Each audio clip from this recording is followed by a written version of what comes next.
direction. No one can pull me out. I've always felt different from the others. I'm running away now. Fears are fading, won't stop bleeding. 'Cause I'm sick of standing up instead of going south. I'm sick of never being able to cross the line. I'm sick of pretending everything is fine. You got it, you're just a fucking freak like me.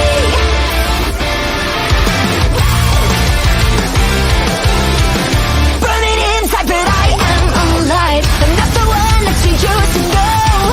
I've always hated to act like the others. I found my way to. Tears are fading, won't stop bleeding. Fears are fading. 'Cause I'm sick of standing up instead of going. Welcome to the Monday Night Raw Watch Along, presented by our local establishment and Turnbuckle Studios. Watch along with us and interact as we discuss this edition of the longest running weekly episodic program in television history, Monday Night Raw. My name is Karl Karufel. I am joined alongside Chris Best and OMD. Boys, how are we doing tonight? Pretty damn psyched for what looks like a very stacked edition of Raw tonight. Yes, it does. There is so much happening on this edition of Monday Night Raw tonight. Tommaso Ciampa looking to take retribution against Bronson Reed is going to be happening tonight. Drew McIntyre is going to be standing face-to-face with Gunther. Becky Lynch is taking on Zoe Stark once again to try to get her way to Trish Stratus. Logan Paul will make an appearance to confront Ricochet. And Seth Freakin Rollins and Finn Bálor will have their contract signing for their SummerSlam title match. And it looks as though we may be getting... No, maybe not. Maybe not. I was going to say we might get that. Yeah, it was a very cold open this week. I thought maybe we were going to be getting that contract signing right away, but there's no table in the ring, nothing like that, so I don't know what's going to be happening right now. Well, first of all, I saw dark lights and fireflies. My brain went to Bray Wyatt for some reason. Leeds, evening to you. I hope you were doing well. It is so good to have you back here with us again. Hopefully this Raw is as good as last week. I am doing very well. Everyone else has gone around the table and said that they are doing good as well. Jobbed out. Thank you so much, guys, for coming in. We appreciate you greatly. Never understood how nobody disputes Raw being the longest running episodic show in TV history when Coronation Street has run every week for 60 plus years. Right? He's got a point on that one. It's true. But has Coronation Street taken season breaks? I don't know if they have or not. I used to. That's a good question. Moons ago, so that is a good question. I'm not sure.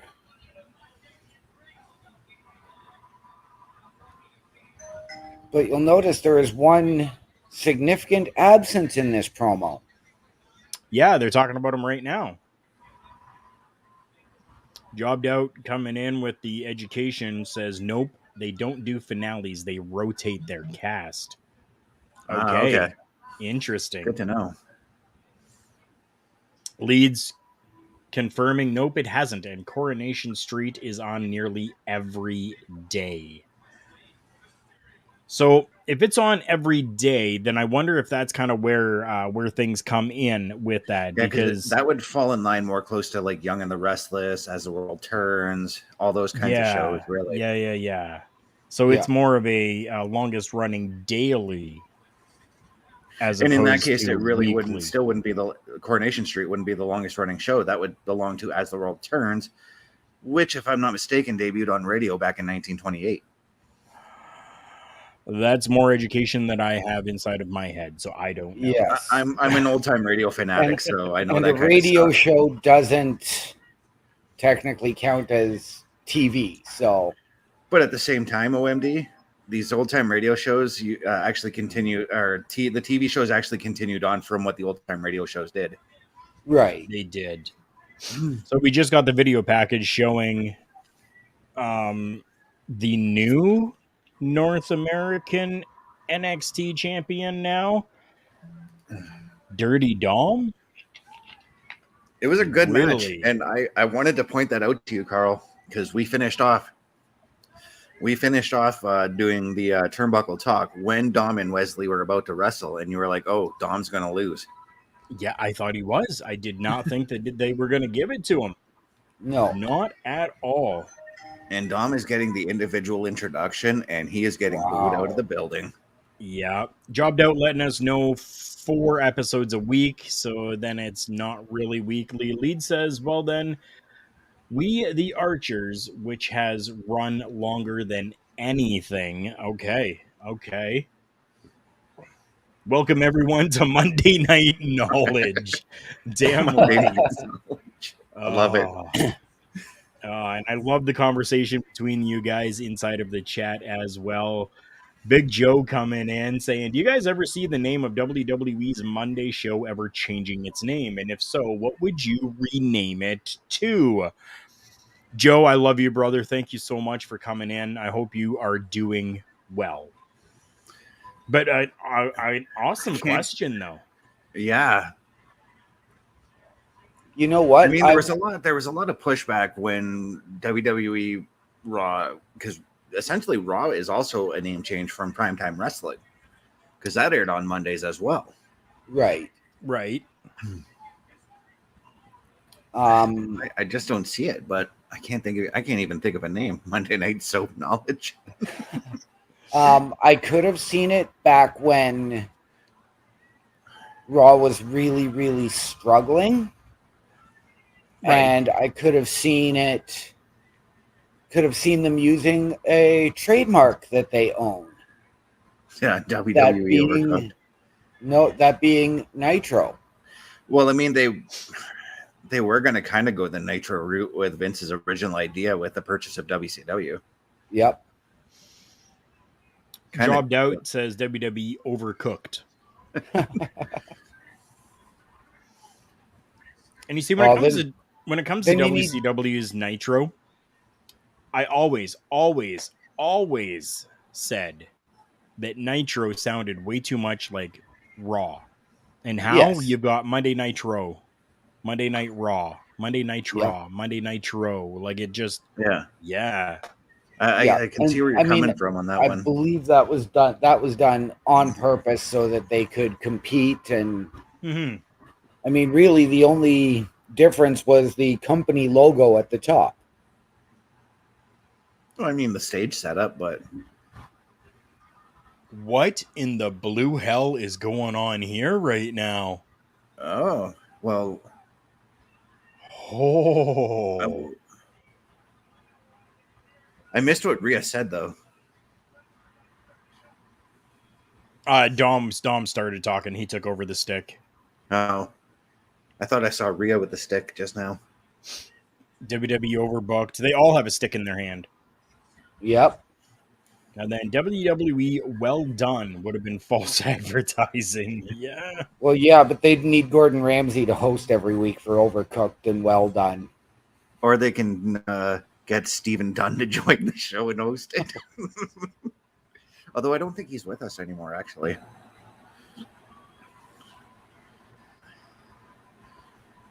I'm not sure. I know Timothy Well of that team has passed on. Right. So Joe having a good one here as well. Live, that works. Yeah. Yeah. Yeah. Just something that's simple, you know? That's all that's needed sometimes. Yeah. Less is more.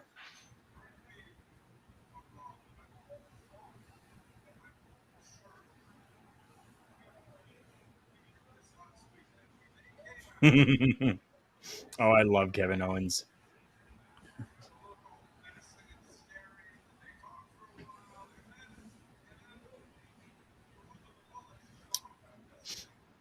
I'm liking that SummerSlam logo, that new SummerSlam logo that they've got there.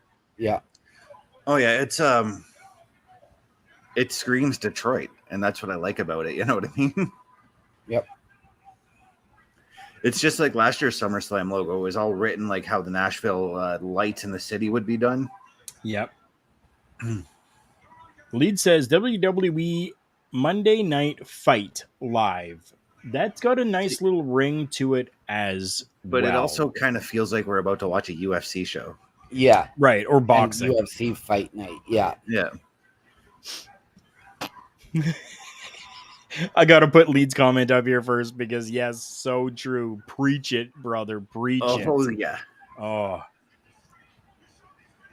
And I've got to say, I've said this week in, week out, but every time KO comes out, he's got to do a promo to have a match.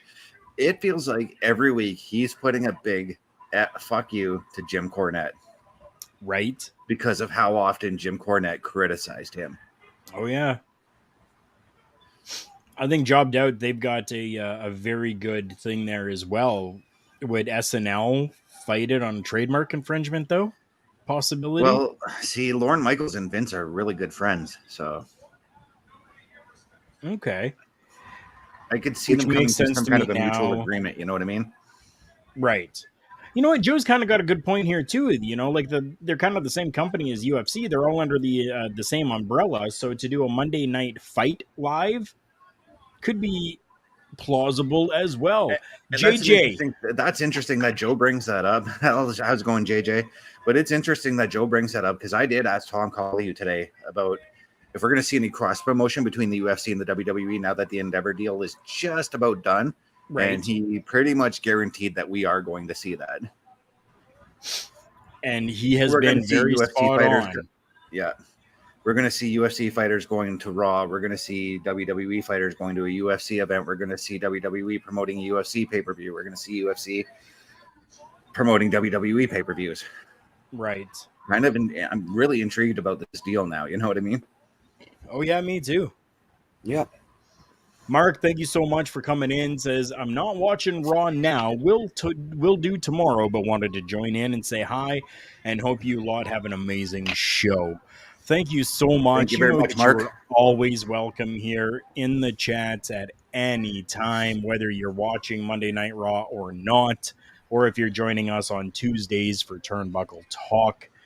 You are always welcome, as is everyone that is here right now. And again, this conversation going on between everybody inside of the chat, I love it. Keep that up. Keep it going, boys. Me. I love it. So it looks like tonight we're going to be getting Dirty Dom taking on Kevin Owens. No, I believe it's Sami Zayn. Okay. See, I had missed it. So either way, I'm looking doing forward 16 to it. things at once. Yeah. Either way, I'm looking forward to it, you know? Mm-hmm. Joe, yes. Joe says, although it's always bothered me when people call wrestling matches fights. Yes, it definitely is something that irked Big Joe quite a bit. I'm in the same boat with Joe as this one because I used to say when I'm ordering a UFC pay-per-view, I would say I'm ordering the fights. And people would be like, oh, you're ordering WWE tonight? No, I'm ordering UFC. I'm watching the fights. Yeah. Right. Well, it was just the same as when you and I went a number of years ago to go see a rival promotion in Grand Rapids, and I messaged home to talk to the girl I was seeing, and she asked, how's the fights? And it was like, no, it's not fights, it's wrestling. It's wrestling. Yeah. But I will say, like, I sometimes will comment if I'm watching a wrestling match and you just see them trading fists, I'll say they're not having a wrestling match. They're having a fight in that ring, you know? Yeah. Even though they are still having a wrestling match, but that would just be me, you know, marking out at that very moment, you know? Yeah. Right. JJ. He's got a point, though. UFC is nothing more than tickle fights with a story. Yeah. Jobbed Out saying, I always unless you're watching Forrest Griffin and Stephen Bonner. Right. And I'm in the same boat as Jobbed Out here. It says, I've always recognized the fights as boxing. Me as well. I guess maybe the rigged fights, which would also be boxing. Yeah. Yeah. Yeah. Oh Well, yeah, for and sure. even UFC, I believe, at times has been fixed. Oh yeah, I'm sure it has been. Becky Lynch on our screen in the ring coming up next. We're Wow. starting the matches off of the bang here tonight. Yes, we are. And I mean, I do have to ask though, where are the stories in UFC outside of an idiot like Conor McGregor punching everybody out on a bus? Well, I mean, the stories come in like the press conferences and the weigh-ins and stuff like that, right? Like that's Yeah. where they're Yeah. able to really tell the story that is going on here. And they always do vignettes and they always do video packages really Yeah. talking about how things led up to this fight itself, right? And the So, stories are also told in the sit down interviews they do prior to the fights too. yeah. Josh, I love that just- comment. That was a right? tickle fight with some red. There is some red that just doesn't even explain how much red happened in that fight. Mm-mm. Leeds, I'm so looking forward to this matchup. I definitely am. Yeah. Speaking of the women right now, Karl, you're going to be upset that I found this out today from Tom Collahue again. Rhea Ripley was supposed to defend her women's title against Alexa Bliss Yeah, it was supposed to. at SummerSlam. I know. It's so depressing, isn't it? Like it can bring tears to my eyes. Job Because I Doubt says want to it see one. that too. Me too. Me too, 100%. Anytime that I can see Alexa Bliss, I'm happy. Yeah, But anytime that I can see Liv Morgan, I'm happy too. exactly. Yeah, and So I'm hoping she gets the shot. me too. Her or Raquel, but they're going to be selling Raquel's injury, so. Right. Yeah, until SummerSlam when she makes the miraculous recovery. And shows up on the Monday afterwards and turns on Liv Morgan and challenges Liv for the title. Yeah. A little bit predictable, but I'm Yeah, going we out could on a write limb the on that one. stories for sure. Job Doubt says at one point a very long time ago, Dan Severn had told me at a local show about UFC rigging. The way they do it is basically by booking fights that were meant to be one-sided. Yeah. That totally makes sense. Yep. He threw things at a bus and punched an old man in a bar. Talking about Conor. Conor Yeah. McGregor, yeah. That's how they could push Shamrock, Ortiz, and Rousey, put them against people that were meant to lose. Definitely. Connor forever, says JJ.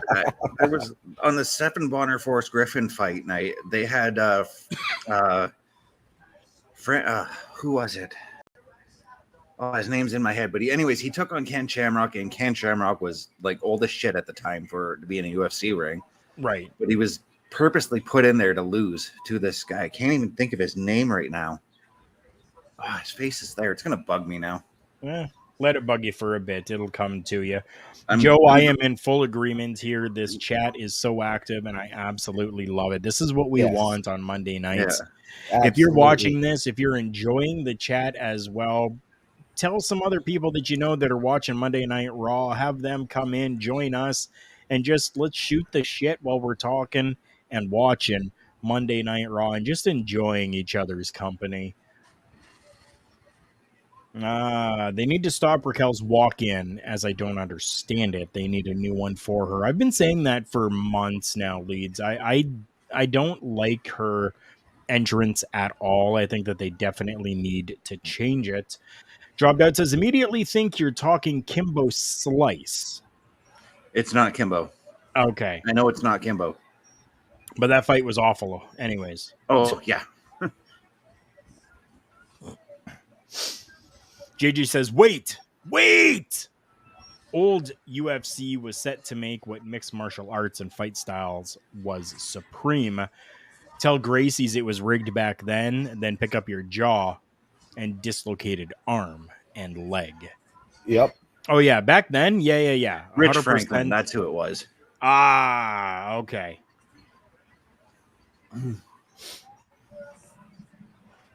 Oh. And Dom is putting the title on the line later tonight. Yes, he is. The beautiful Canadian Trish Stratus making her way out with Zoe Stark, as Zoe Stark will be competing against Becky Lynch here. Jake, thank you so much for coming in. I appreciate you. You hear news about Brian Pillman Jr. joining NXT? Actually, we talked a little bit about that last week on our edition of Turnbuckle Talk, found on YouTube, YouTube, Turnbuckle Studios. We did talk a little bit about that, but I think, Chris, you may have a little bit more to add to that. Joe, please tell Mom I say hi as well, and that I love her and that I miss you guys. Rumor is he signed the contract today. Okay. Yes, I have There we heard that go. as well, that he has signed and will be making his debut imminently. Okay. But it's only a rumor right now because of the fact that because of this Endeavor deal, WWE has put a freeze on hiring and releasing wrestlers right now. That's also a rumor. Nothing has actually been confirmed on that. Actually, Yes. that was confirmed by Tom Collahue today. I'm on top of the news today. Actually, I'm Tom on is, top but- of Zoe Stark right now, not Oh, me too. metaphorically on top Yeah. of Zoe Stark, as she took a really nice powder to get out of that hold from Becky Lynch, and I I gotta was say, impressed.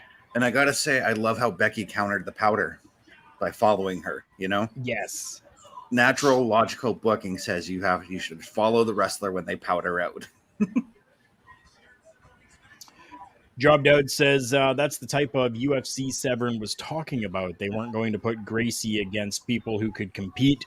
Ooh, geez, that was close. Sorry. That would compete with him during times they wanted to market him. I think too. That's Strategically, why. that makes sense. Yeah, I think that's why too. Hoist Gracie and Ken Shamrock basically laid on the mat for a whole 30 minutes during their fight, and I was incredibly disappointed in that fight. Right. JJ says, I used to go to Royce's school down in Jackson, Mississippi. It was insane and taught me way more in life than anything. You know what? Even for myself, I mean, nothing MMA, but professional wrestling has really taught me a lot more than school even taught me at This times. is an OnlyFans now. Bound chicka wow wow. Okay, sure. Whatever Dan says, I guess. But I grew up watching, and there wasn't weight classes or shit like that. Yeah. He In the fought 3 original times a UFC, night. there wasn't. Yeah. I mean, you had like a 600-pound sumo wrestler in Emmanuel Yarborough taking on like a little 200-pound shrimp of a dude. Yeah. Right. Who knows? You know what? I'll never know because I was never there for any of those bookings. So No. Well, all we can do the way is they used to run speculate a UFC little. at that time was they were looking to see which martial art was the best. So they'd be like sumo wrestling versus boxing or something like that, you know? Right. Oh, yeah.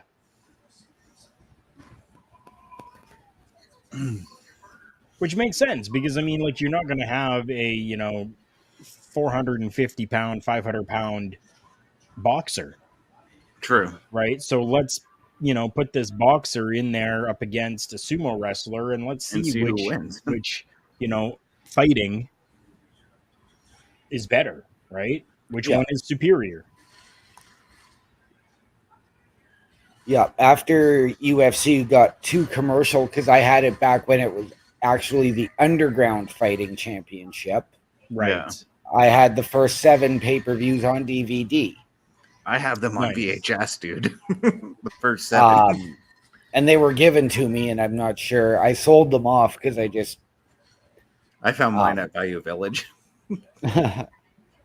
and but then after it just went to where it is now, I just sort of gave up. I was just like, no, this is not what this is about. Right. Josh coming Leeds, in I saying fully Butterbean agree. 300 plus. Yeah, and I mean, you're always going to have those that are the anomaly. When Yeah. it comes to Yeah, different because things, Butterbean right? was.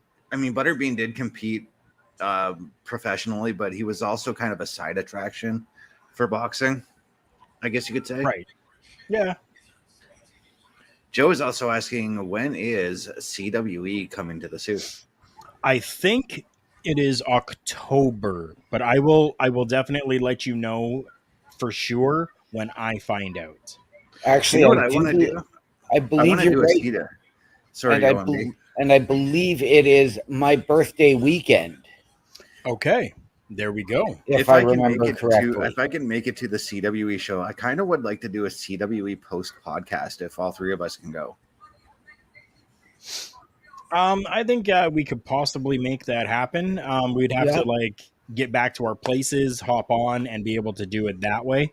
Yeah. To do it at the show would be a little more difficult, although it has been Oh, yeah. done in the past. But there's a lot of logistics that need to go into it. Joe and I did with Danny Duggan after a How show cool would it one be to have time. him on So our show? Right. this makes me nostalgic for WMAC Masters, basically pro wrestling meets Street Fighter. All about mixed martial arts style was That superior. sounds like Pancrase almost. Yes. And, it's funny because as much as we may not consider it, I mean, yes, WWE and pro wrestling is still considered a combat sport. I've also heard it referred to in a mixed martial art category. Oh, there's tons of MMA stars that I've watched or heard interviews from who have grown up, and they talk about all their favorite wrestlers, every wrestler that they watched. Tom Lawler is one of them, and Tom Lawler is fantastic on the mic with promos, and that leg drop did look sick, by the way. Oh yes, and that cover I thought for sure, but nope, didn't happen. Didn't happen. Kyle, Billy, thank you so much for coming in. Yeah, if you don't welcome. mind me asking, if you were still in here, how did you find us here? And where are you watching us from? I know it shows YouTube, but which YouTube channel are you watching us from right now?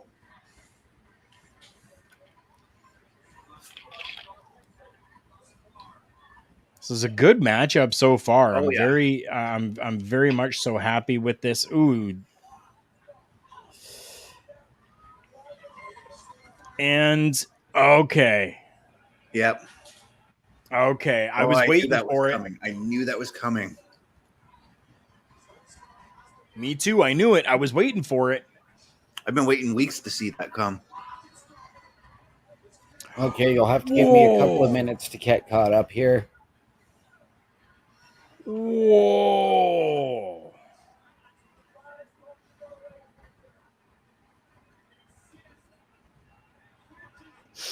Interesting, Jacob. Huh. Thank you so much for popping in. I appreciate you, my friend. Says apparently WWE is interested in Big Swole to join with Lashley business. See, I didn't hear anything about that. I heard Bianca Belair. Oh. But either Big or, I think Swole would be coming to the WWE, okay. I would be happy to see her there. Yeah, really I would too. Yeah. Oh, Leeds, I'm sorry that you're so far behind. I'm not gonna lie, I kind of find Big Swole to be attractive. So,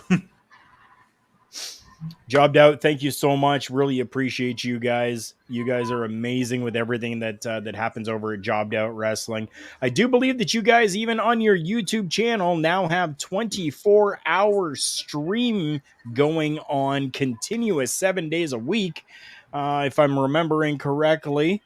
Good on you guys for all of that content being given to everyone. We appreciate it greatly. Says, going back to editing, you have yourself an amazing night. Thank you so much.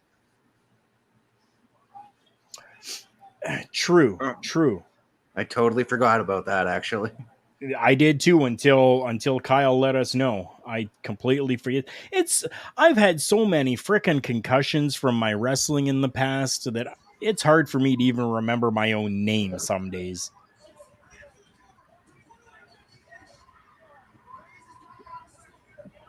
That's a huge screen in Tampa. Holy shit. Oh.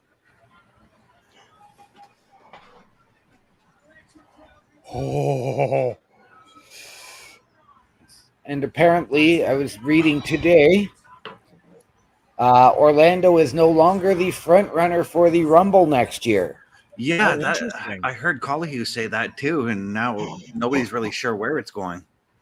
Tampa Bay at Tropicana Field. Oh, I hate that stadium. I'm sorry, that's my least favorite stadium in MLB. I hate that place so much. That was also the original home of the Thunderdome. I know. I liked it when it was the Thunderdome, though. Like, don't get me wrong, the setup for the Thunderdome was really cool, but I hate that stadium. Whoa! What a fantastic finish. Okay, you can give me a couple of minutes here to get caught up. That's why I didn't spoil it for you, OMD. But that Jacob was a says, I don't even want to remember the Adam Cole and MJF dancing while wrestling. Get off my TV. I agree. That sometimes there's a time and a place for that, and during I don't think that's the time for it at all. Kyle, right? Jeez. Okay, and I missed the actual finish because I was focused on the chat. instant geez. replay, and I got my cat clawing at me. Yeah, replay's coming up. OMD. Nice. Wow, and what crazy. Turnbuckle said Zoe fit Raw. Yeah. Yeah. And this is better for her. I agree. I definitely do agree.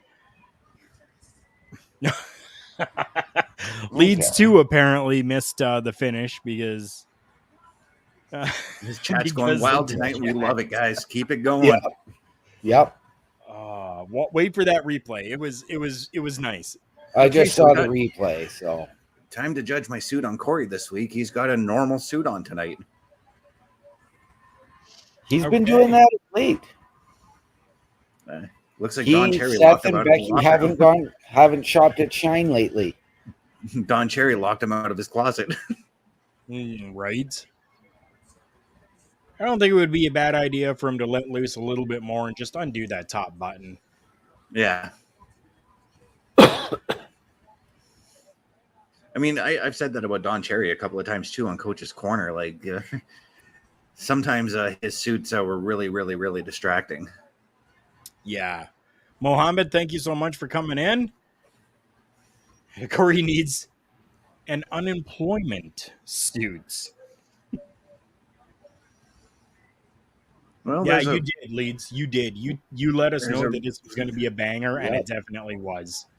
There's a rumor that Corey Absolutely. Graves' brother might be making his way to the WWE. Interesting. One Sam Adonis. Yep, I have heard the same. I don't think he'd be a good fit in WWE, though. I say he should go to GCW. That's my thought on him. Or Impact. Either one, I think. Yep. Yeah. Yep. And that's just based off of the few hardcore matches I've seen him do. So, but then again, we had Sami Callihan in WWE, and he was actually pretty good there too. So, Right. Yes. Leeds isn't a fan of Patrick's, to be honest, he says.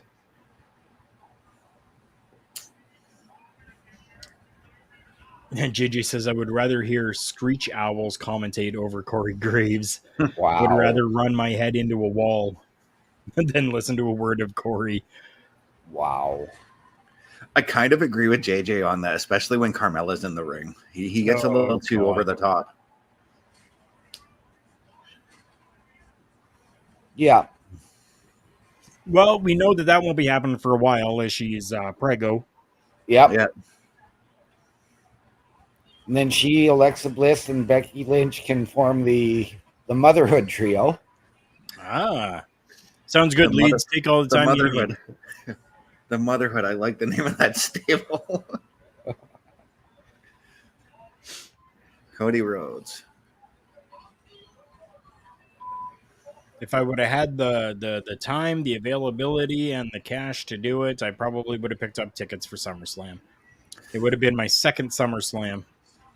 It would have been mine too. Same. My first SummerSlam, but we can live vicariously through our friends, Mr. Ryan Carlella and Mr. Shiv. Yes. Oh, they're going? They're going. Yeah, And they've they got are. floor seats.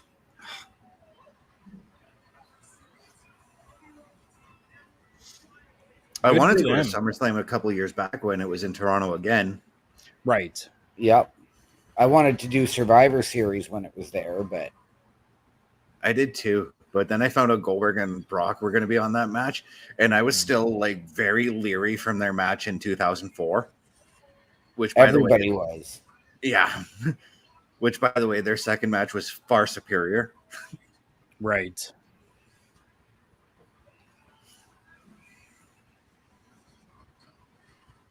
So, what do you guys think of WWE using this old songs for pay-per-view themes like Born to Be Wild here? I think it works for SummerSlam myself. Yeah, for SummerSlam, I think definitely it does. Yep. Yeah.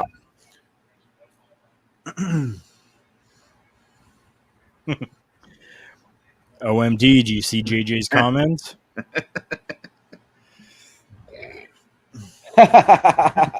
Now I do. Yep. Mhm. No, Another- you're right. The motherhood is Hey. not inclusive.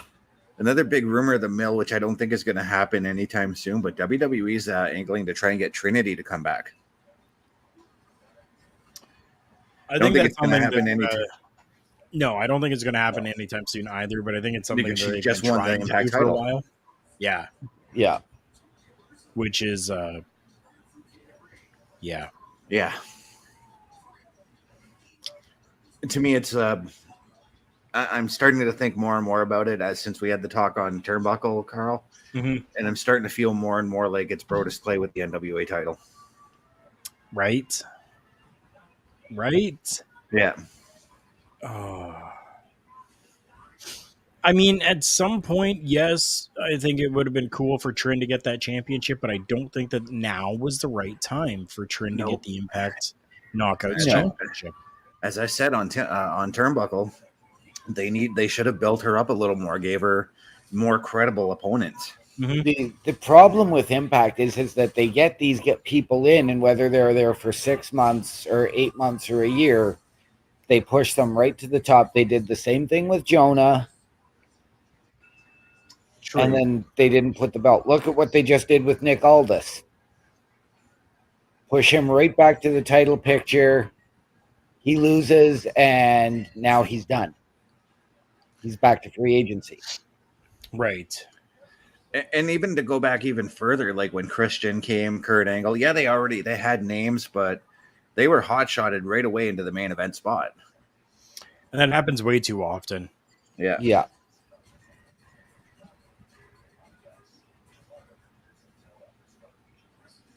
The only wrestler I think they did that right with was Bully Ray, to be honest with you, because he came in with Devon at the start, built them to the tag team belts, then built him to the world heavyweight. Right. Yeah. Speaking of Devon, while we're in commercial break here right now, for those of you that have not yet, maybe if you can get on the waiting list for the Jericho Cruise, the 5 Alive, because the guest of honor is going to be none other than Paul White, the Big Show himself. The guest host is going to be Canada's own Santino Marella. Special guests are going to include Bully Ray, Devon, Jim Ross, Jerry Lynn, Ultimo Dragon, Matt Cardona, Gangrel, Marcus Bagwell, The Mountie, Jacques Rougeau, Bushwhacker Luke, Giselle Shaw, Speedball Bailey, Missy Hyatt, Danielle Monet, Mike Oku, Hacksaw, Jim Duggan, RJ City, and more. Speaking of RJ City, did you happen to see his interview with Jake the Snake on YouTube? I have not yet. It's so funny and so good. RJ City is just comedy gold, by the way. He is. I did not know this until some years later, but he was here in the Sioux shooting The Masked Saint. I did not know that was him. Yeah. Yep. So I'm like, when I found out, I'm like, oh, I got to see RJ City wrestle live then. You did. I got to work with him. Awesome. Leeds, you are absolutely correct, and I do have a funny story for you about Billy Gunn. Carl was there, so he witnessed as I completely ignored Billy Gunn at a, I guess, press conference type of deal that we had for a wrestling show we were at. OMD big time Billy Gunn.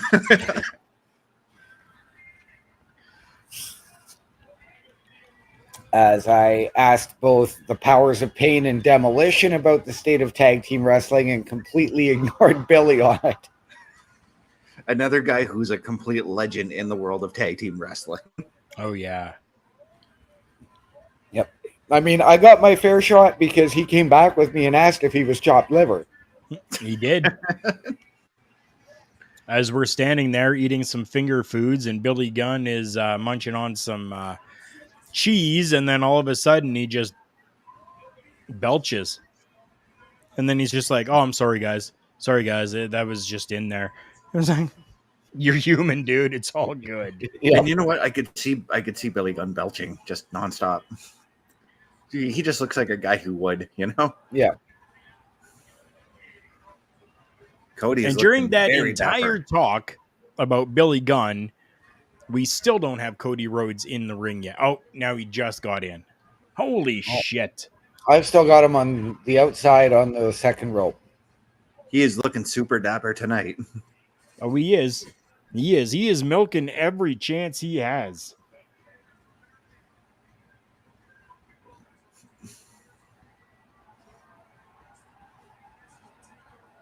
Yeah, Billy Gunn is almost 60 years old, and he does not look like it. No, he doesn't. To be fair, when he was with the Smoking Guns with Bart Gunn, he looked older then. Yep. Yeah, I No, can he see that. doesn't. He doesn't look 60, but I mean, that's what, you know, Healthy eating and exercise does. and getting sober. Yeah.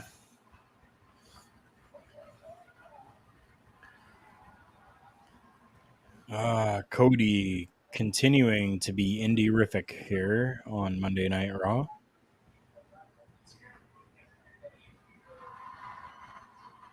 So this is one thing I kind of like about Cody just now. OMD, you'll see it in a moment, but the way he plays to the camera and plays to the crowd.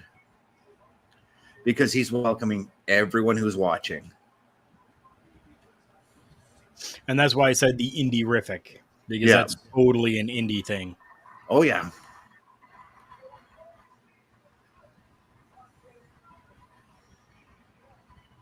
It's so true, JJ. It'll make you look younger and a beast of a man. Oh, yeah. Yep. And that's why he was able to lengthen his career as well. Yep. Because by all rights, he should have retired maybe like 10 years ago, you know?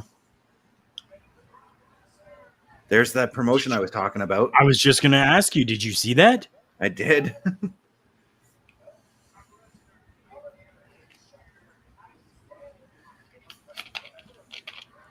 Collie must be watching too and think of the same thing. Like, oh, crap.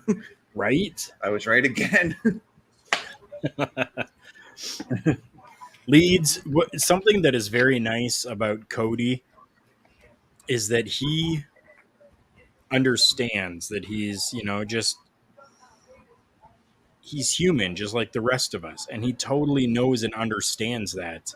And he was such a delight. 100%. And that's totally Dusty telling him, like, yes, you may be a big star, but stay humble. Because even Dustin is like that, too. Yeah. Yeah. I think I've got it here in my... Yeah. We'll see if this will come through for you, Leeds.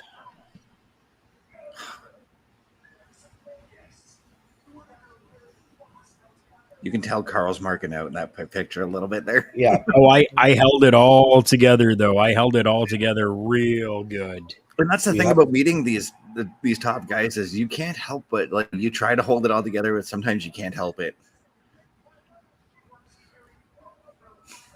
Nice. Mr. Chris Mr. Parrish. Parrish.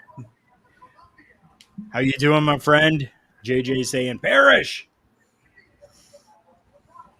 As we're having Cody Rhodes talk in our ears right now. Yeah. Well, mine at least. So I'm Yeah. really, like, I am paying attention to how Cody is doing this promo. He's looking at the hard cam. He's walking around, looking all around the crowd and talking, you know. I hate him. Love you right now. I'm gonna say it out. I'm gonna shout it out again for Jericho here. If any of you have never done the Chris Jericho Rock and Wrestling Rager at Sea, book it. I Do want it. to It go. is such a fun experience. This is where I got to meet Cody. I got to meet Vicky Guerrero. I got to meet the Young Bucks. I got to meet Kip Saban and Penelope Ford.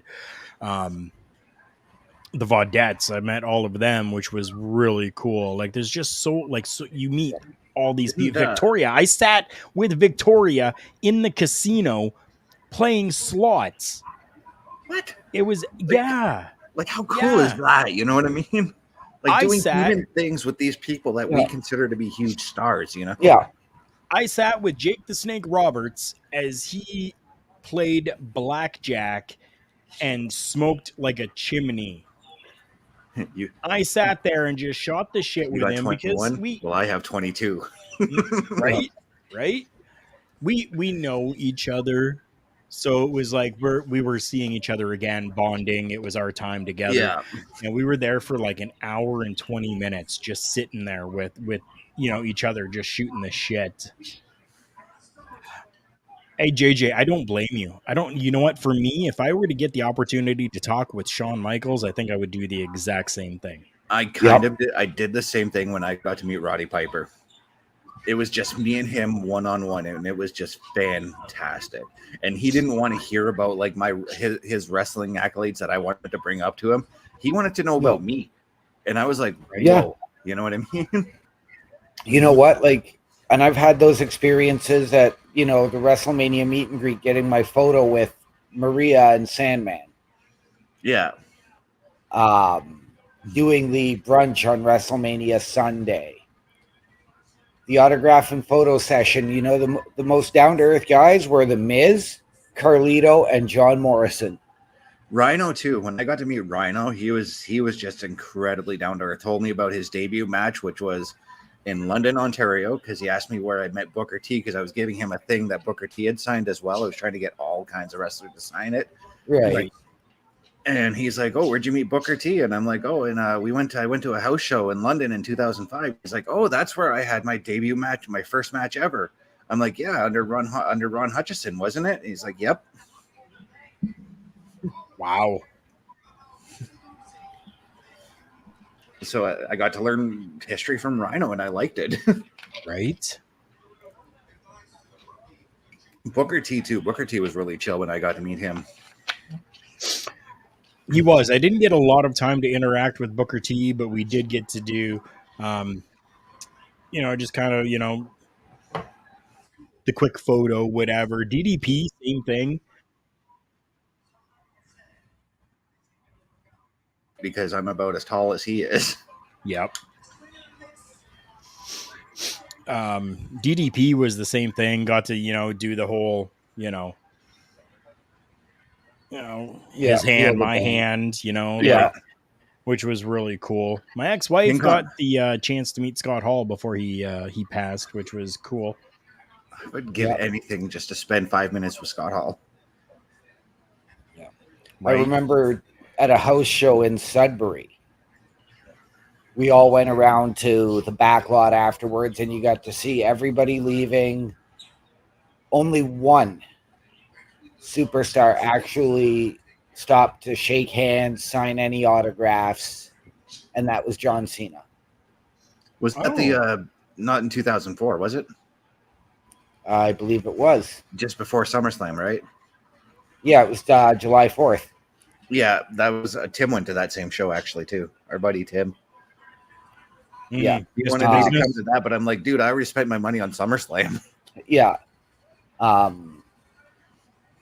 But yeah, like you watched RVD and Booker T, who had just competed against each other, get into the same car and drive off to the next stop. Got Sami Zayn heading to the ring right now. But yeah, John Cena was the only one. We were too far back to get a handshake and all of that. But yeah, he was the only one who stopped. He was the U.S. champ at the time. Yeah, he was getting ready to do that series with Booker T. Yep. OMD, you were right. An NXT North American Championship is up for grabs in this one. Yep. And I think actually this is actually good exposure for NXT as well, because we're seeing how important that North American Championship is. Well, did Oh yeah. anybody see the exposure NXT got last Friday on SmackDown? Oh, he got tons of exposure for that. Dom got a lot of exposure for that. No, but I mean NXT in general. Did you see how many superstars from NXT were at SmackDown? The only ones I can remember right now are Wesley and Dragon Lee, and Tony D'Angelo, the Creed Right. brothers, Sean, Interesting. because they did SmackDown from Orlando, so they brought them up. Tiffany Stratton was there ringside. Nice. that makes more sense now. Trick and Mello were there talking with Lashley. Okay. And then they showed these blonde twins who made me think, oh no, are we getting another set of the Bellas? Yeah, the Cavender twins. Yeah. Part of the Are they part of the Level Up side of NXT, or? they're part of the next in line, so they haven't yet debuted. They are in training and in development before they can even hit the Level Up. Okay. So they don't I didn't even know who have they were, like- they don't have their NXT contracts. They are college female basketball players, but like two of the best in the country. Right. Okay, so they got some decent background then to their athleticism. Yeah. Yeah. Right. Yeah. They said NXT were there because of someone testing positive for COVID, says Leeds. Then Yeah. I wouldn't want NXT to be there to begin with. They had to make a lot of changes to SmackDown on the fly because of positive COVID tests. That's why they had to change. So it would make sense why Dom would be there too then. Yeah, I believe it was Charlotte's match got changed because I believe she was supposed to wrestle Zelina. Hashtag Dr. Pepper.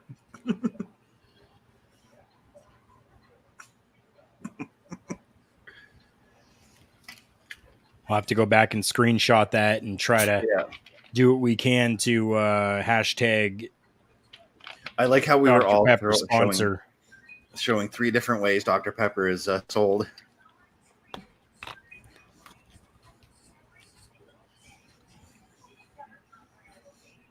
JJ. Another 2 wrestlers I met, I believe OMD was with me, but I don't remember if you were with us, Carl. But when we met King Kong Bundy and Hacksaw Jim Duggan back in 2001, that was so fucking cool, by the way. Yeah. We were both at the same show, but I went with He Who Shall Not Be Named. Yeah. Well, me and you sat together. I remember that very well.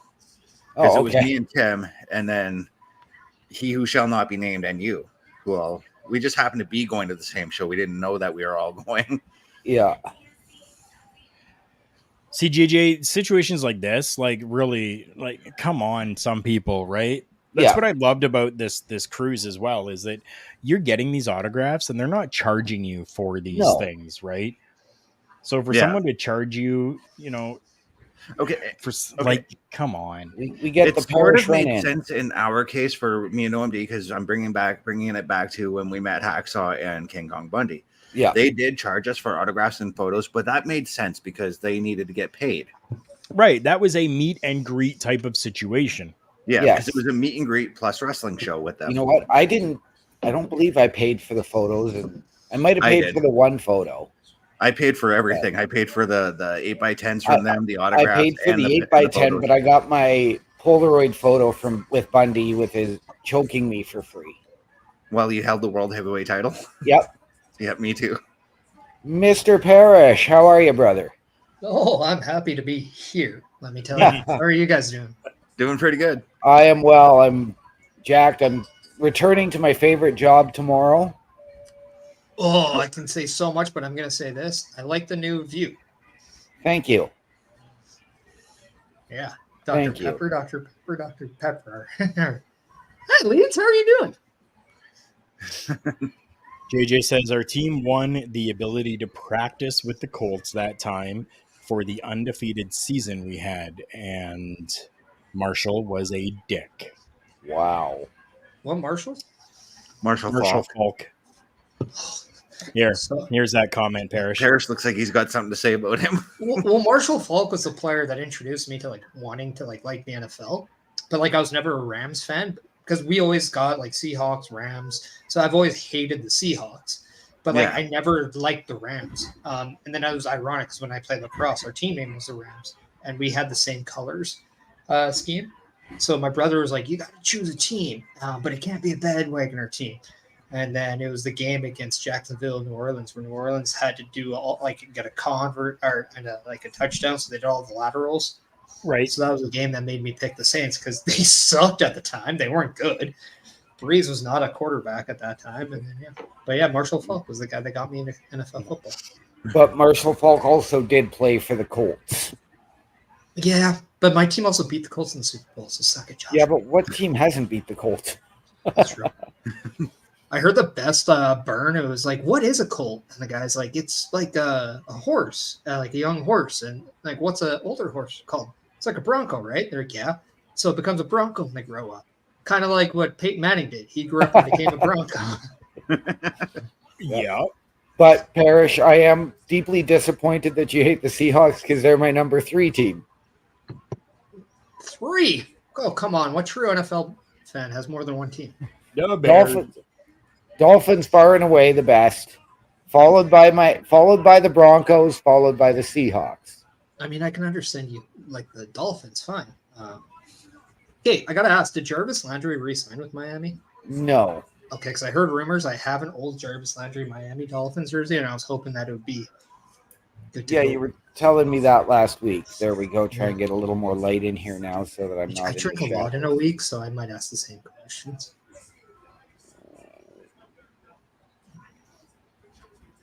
So Dom isn't a small child, No. but in this matchup, that's all I see. He looks tiny. And Sami Zayn isn't that big of a person either. Sami Zayn looks jacked compared to him. Yeah. Well, I mean, Dominic Mysterio looks like somebody who still needs to grow into his body, which is absolutely, pun intended, dirty compared to how much potential that kid is already showing. Right. JJ, I am envious. I still need to get a Dolphins jersey for my jersey collection. I mean, give me your address and I'll just send you my Jarvis Landry one. Sure. Cool. My wife says I need less stuff in the closet anyway. Leeds, I 1000% agree with you. Rhea is gorgeous. I mean, there's a reason why we like to call her mommy. Yes.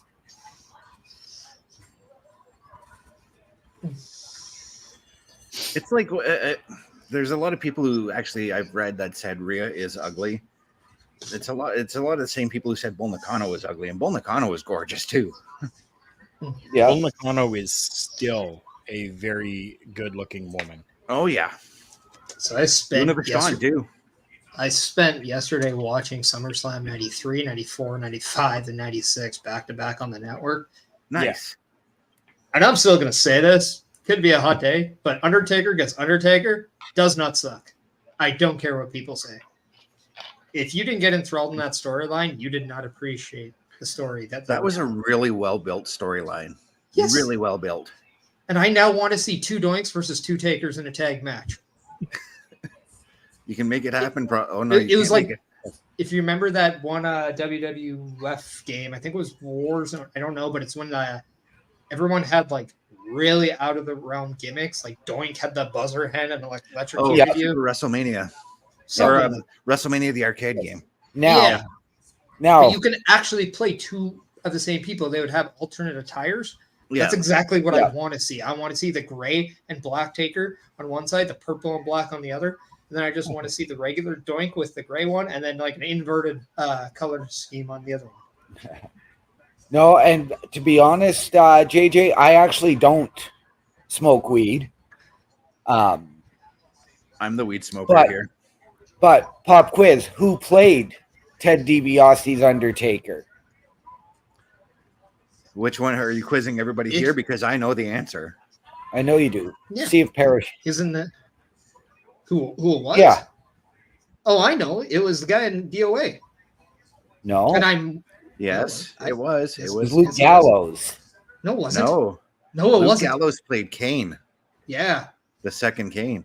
Yeah. Oh. Chains was the second Undertaker. And I have the DOA action figure too. Nice. As I was telling Carl yesterday, I found at Dollarama, I couldn't afford them, but I found the Masters of the WWE Universe characters. Nice.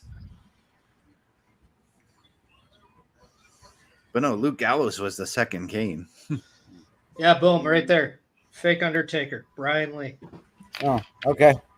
And he was chosen by Undertaker himself to play that gimmick. Pretty sure for the Bobby's build. gonna clip that just because it backfired, but like I'm really sorry for Yeah, no worries. I'd rather. But funny story about Luke Gallows, after he played Festus and got rehired, Vince McMahon forgot that he played Festus. That Yes, is a he true story. Yes, it is. That's also the same thing with Jimmy Wang Yang. Sean wanted to do some spots in the ring, and Jimmy Wang Yang happened to be visiting backstage after he had gotten released. And Vince had seen them doing some practicing spots in the ring, and Vince is like, "Hey, pal, why don't you have a match tonight?" Jimmy Wang Yang's like, "Because I'm not signed." "Oh, well, we'll hire you, pal." This was like 2 weeks after Vince released him. Hey, Mel. Hey, Mel. Speaking of Mel, you can go watch the latest episode of Paramindful with Carl. Mel. I already did watch that today. I know, but not you. Everyone else. Yeah. We're too loyal to this brand. Everybody else is also very loyal. But they also might not have watched it. I don't know Also- where it's come from, but I've been might calling be my Mel TV. my Melbalian friend. It just, well, I don't know where it came from, but that's what it is now. She's my Melbalian friend. I like that.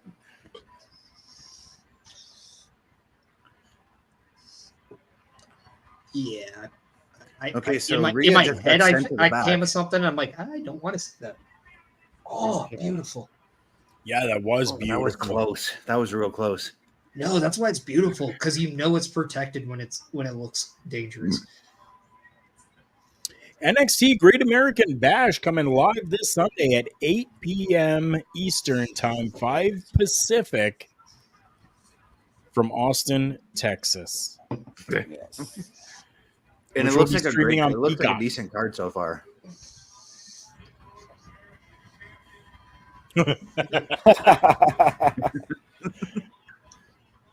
Don't worry, Mel. Everyone here gives me a nickname that makes me look a lot smarter than what I actually am. If I don't prove how smarter I'm actually not on screen. And speaking of smart, Sami Zayn and his pins. Anybody who's here who does wrestle, understand that arm placement when you're pinning someone, very important, because he hooks the one arm and he makes sure he forces you to either get your shoulders up by the other arm, which his body is laid across, or the good old kick out Yep. Yep. where you actually kick your feet and raise your shoulders. Because a lot of things you want to kick out and raise it, but when you do that, you want to almost push the body with your forearms. Yeah. And And see, that's what I your used to do too. biceps. And a lot of if I people had forget if that. if I was wrestling somebody and they did a flat back bump and they kept their arms out, if I was going in for the pin, I hooked the leg and I'd take my other arm and hold down that arm to try and, enforce the pin a little more. Or at least make it look like I was enforcing the pin a little more. So I was wrestling a new guy. It was his first match. He made the mistake of lying down, pinning, and then putting his arms. So I took his arms and I did kind of like the grass, right? Like the hand, clap with yours. And then what I did is I hooked one of his other legs inside it, grabbed it by the other one, and forced him to actually really kick out. Yeah. He didn't make that same mistake again. Dominic is looking strong in this matchup here. Yep. Dominic has been looking stronger and stronger week in and week out lately. I was actually just telling my roommate this the other day because he came in when I was watching SmackDown on Saturday just before he went back to his girlfriend's, and he's like, "Dominic's still wrestling. Dominic sucks." I'm like, "Dude, Dominic's gotten way better over the last year and a half. You've missed a lot." Yeah. So much. Oh, Dom, you got to bring that arm up. Yeah, that was a little bit botched. Yeah, unfortunately. It was rushed. That's really what it was. It was just rushed. Yeah. Blue Thunder Bomb. Sorry, OMD. Oh, see, that's the patience of a veteran that makes a move. See, I just got the Hurricanrana for the. So you saw the botchkin Rana there? It wasn't botch. They still did it safely. Yeah. I say a botch move is when you completely do it wrong and you run the risk of injuring someone. Like Jeff Hardy? Yeah. Sin Cara? Sin Cara just did it to himself. Yeah. I still laugh at the time Sin Cara was having a match against Alberto Del Rio. Here's a hot take. Sasha Banks. Yeah. Yeah. But no, I still, every time I think of Sin Cara, I still think of that match where it was him and he was taking on Alberto Del Rio, and he calls the match because he broke his finger. Yeah. Right? Yeah. You see the look on Del Rio's face, like, really? Like, what the fuck? You know? Yeah. Imagine being Triple H in the back who wrestled with a torn quad, and you're just like, oh. Yeah. SMH does not stand for Stephanie McMahon Helmsley at this point. It is definitely shake my head. Yeah, you guys didn't know. Wow. I really don't blame both them selling what just happened. Nope. Dominic has grown on leads. Yep. I mean, if you can't see the potential in this kid, Then why are you watching wrestling? What? You're just not understanding. I think there's a level of the business that you still have yet to understand. Yeah, and that's the thing I explained to my roommate too, that like since he's watched last watched Dom, I'm like, they took him away from Ray. He's learned what he can from Ray. Now he's with Rhea. He's with Damian Priest. He's with Finn Bálor. So he's getting a world of knowledge just from them three. You know. Well, and you got to look at the backstage too. Who are some of the veterans backstage on Raw every week that he gets a sponge off? Seth Rollins, who has been credited with being one of the best psychologists in the ring right now. Then you have Cody Rhodes, who I know you guys blew a load over earlier. Oh yeah. Sorry, but then you also Sami have Zayn is a perfect example too. Kevin Owens, Yeah. Drew McIntyre, Gunther, Sami Zayn. Gunther can tell you how to sell as a small guy because that's what he would want out of you. Carl, you're about to explode. What is up? Just this matchup. This match. Yeah. Oh, okay. Another banger. Nice. That was a good way. That was a good finish. Wow. I like that finish. I do. Me too. And I love 100% I do. Sami Zayn. Umdi, you caught up? Yep.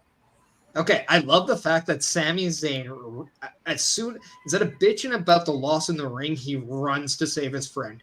Yeah. The first thing he does. Yeah. There's no hesitation. There's an immediate emotion. Just I don't care. I know I lost a title match, but my friend means more. Yeah. Yeah. That is how you emotionally bring people into the match. Sami Zayn, this is exactly why he is one of the best in-ring, pure, complete performers in our generation. I don't care what people say. He speaks for himself. I've been singing his praises since he was El Generico in Ring of Honor. So I believe the reason why WWE let Christian go is because they had Sami Zayn. Sami Zayn is what Christian meant to his generation, to the generation he is now. That is still an ultimate dream match that I want. Is Christian versus Sami Zayn. Yeah. And I think if Christian has one last run in him after he leaves AEW, I believe he comes back to WWE and could do that. I think the only time he comes back is to where he deserves an individual Hall of Fame nomination. Yeah. Yeah.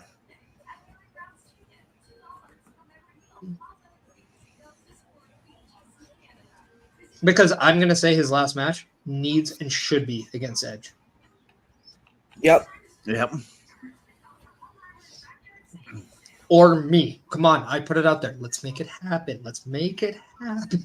Yeah, there you go. The Christian Parish send-off. Hey, I got Jessica Carr liking me because I told Corey Graves he needs Jessica Carr on after the bell. So, let's make it happen. Just by the way, have you seen her body transformation? People who do that put in so much work and deserve the credit. And I would love to hear the story. And Jessica Carr, I think, was the first female referee. She was before Aubrey Edwards. She deserves a lot of respect and a lot of kudos to what she's done. And she is an amazing official. Yep. I like to. She's leaps and bounds ahead of Aubrey, in my opinion. Oh, yeah. She doesn't make it about her when she's in the ring. No. No. But what AEW ref doesn't make it about them in the ring? Well, sorry, Paul Turner. Hey, I love a lot of the officials in AEW. I just hate the fact of how lenient they're allowed to call rules. Because that's a universal thing, not just individually. Yeah.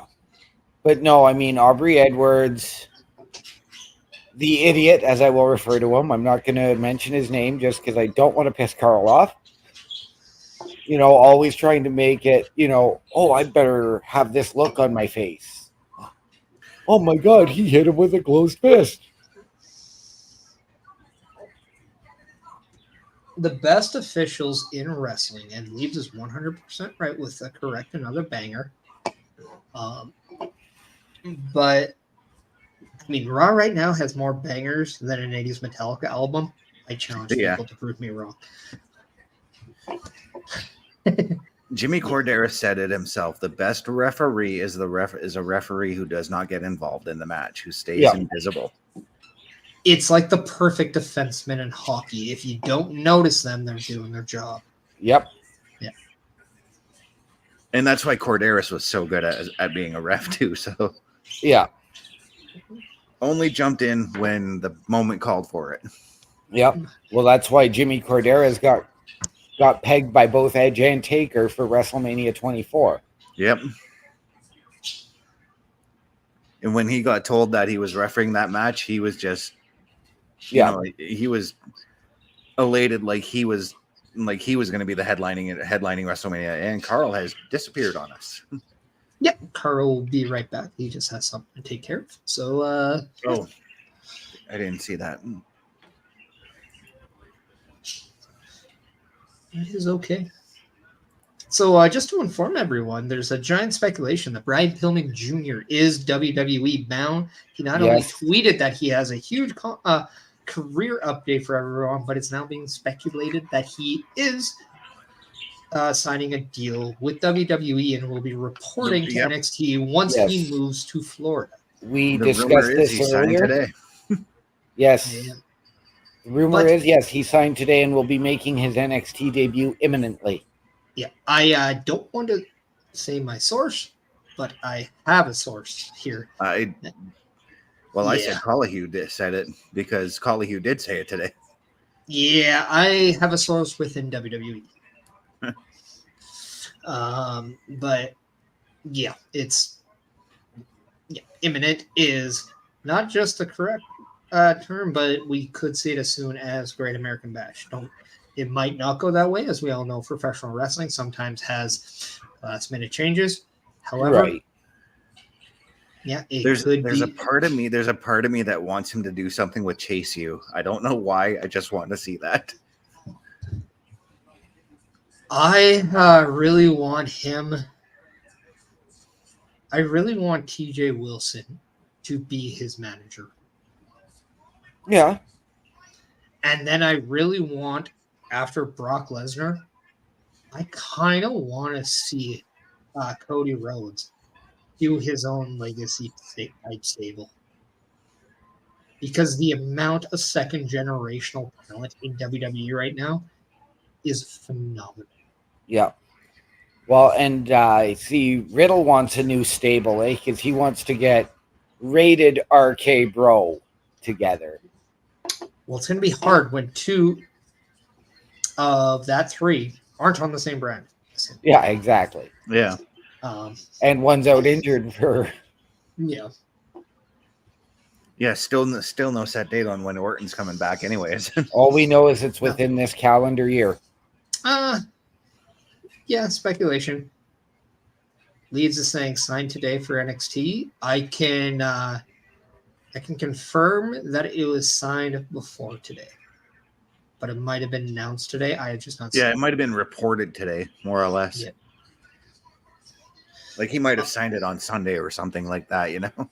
I don't want to, because I don't know 100% sure, so I'm not going to say 100% sure, but the day that he put that tweet out, probably, I'm going to say, was the day he signed the contract. I'm just going to put that out. You're talking about the picture of him with the contract, right? When he tweeted out saying something, I got a big announcement for my career coming out. Like he did make that tweet.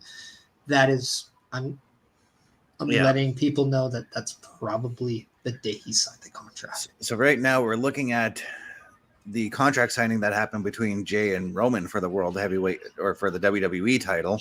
Yeah. Which will also be a tribal chief battle.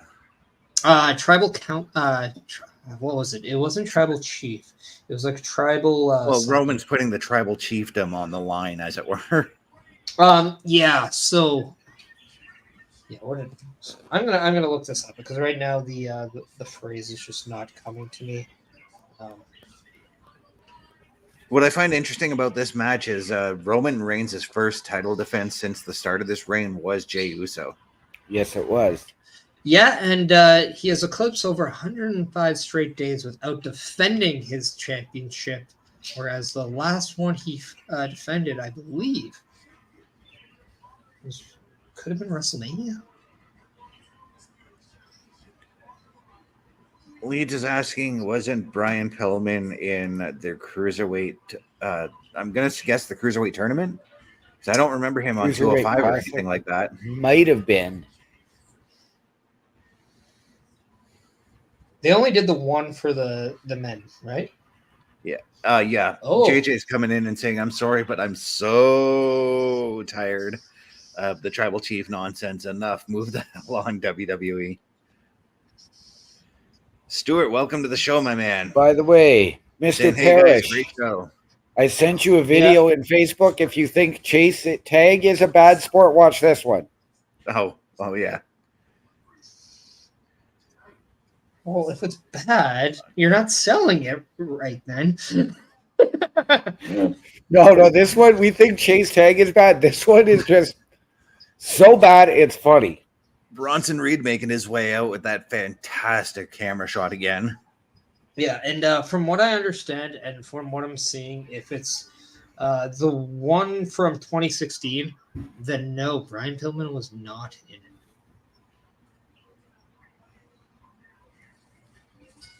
If there was another one, please enlighten me because I don't remember it.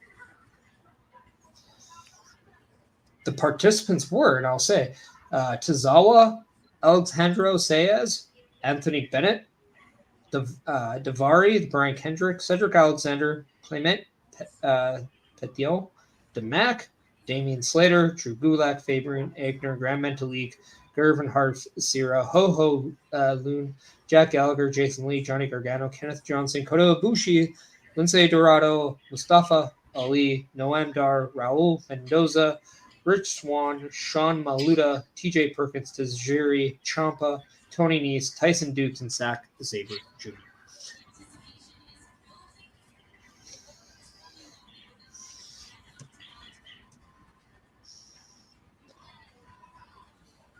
I don't think Brian Pillman Jr. has ever been on WWE TV, with perhaps the exception of the pay-per-view in Calgary, the Canadian Stampede, What about Yeah. the night after Pillman died? Wouldn't he have been on screen then with Melanie?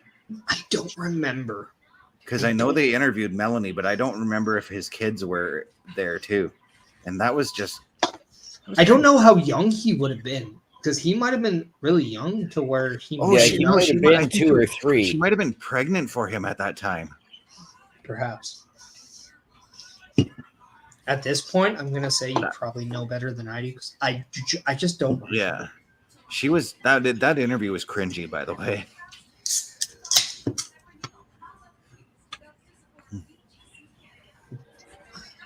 But I'm also going to say this. This would be a great opportunity for WWE because we all know that everybody in MLW doesn't always stay in MLW as they just got hit with another departure in Sam Adonis. We talked about Sam Adonis earlier, actually. Yeah, but where I'm going with this is if WWE is to bring back Harry Smith, you can put Harry Smith with Brian Pillman Jr. and Natalya. Heart Foundation 3.0.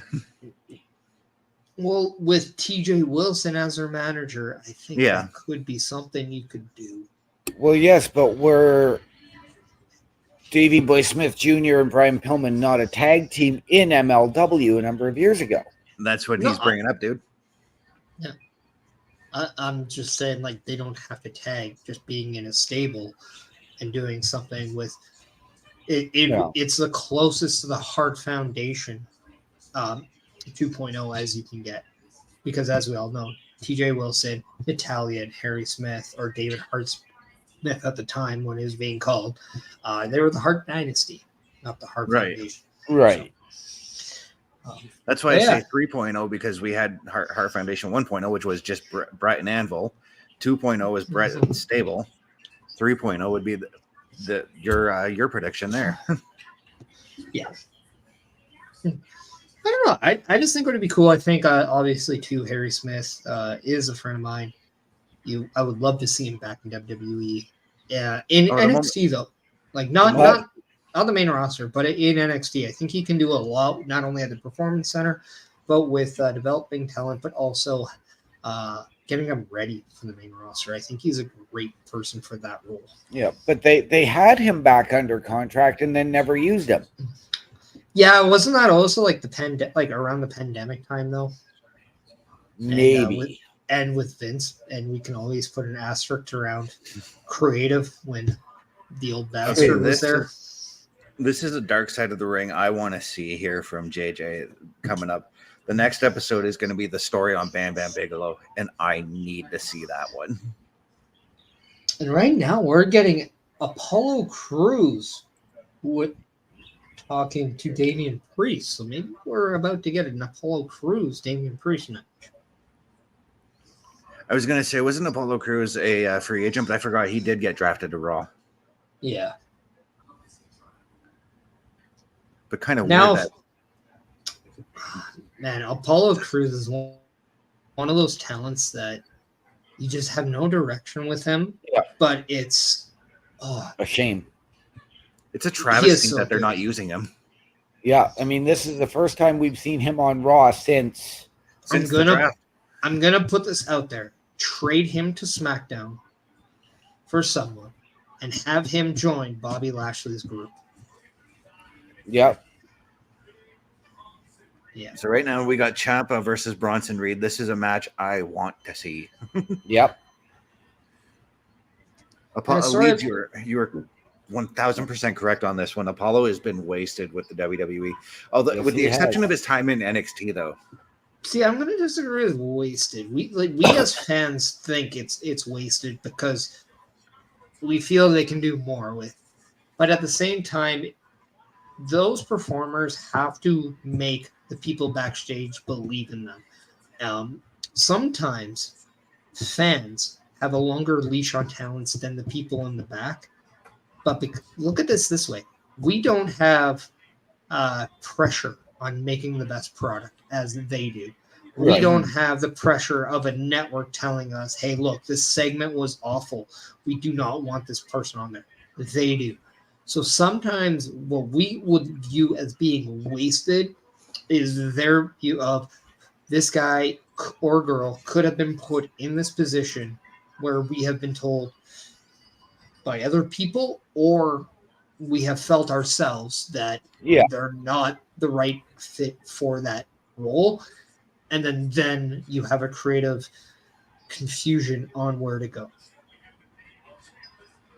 And I do agree that is when you should sit down with the performer and listen to their ideas a little bit and see if they have good ideas to go with. Yeah. Which I think happens more now than it did a few years ago. Yeah. Oh yeah, because this is Hunter's. He's let the leash go a little bit on most of his guys right now. Yeah. Also, just to remind everybody, if you're watching on our YouTube side, please hit that thumbs up and hit that notification bell, because you want to make sure you get a chance to see all the great content that comes with not only our local establishment, but Turnbuckle Talk as well. So make sure that you don't do a crime and waste and be a wasted talent by not getting a chance to see the great content that both our local establishment and Turnbuckle Talk has.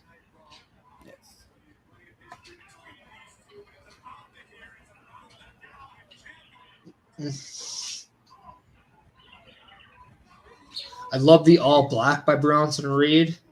Like when heels understand that colors do matter.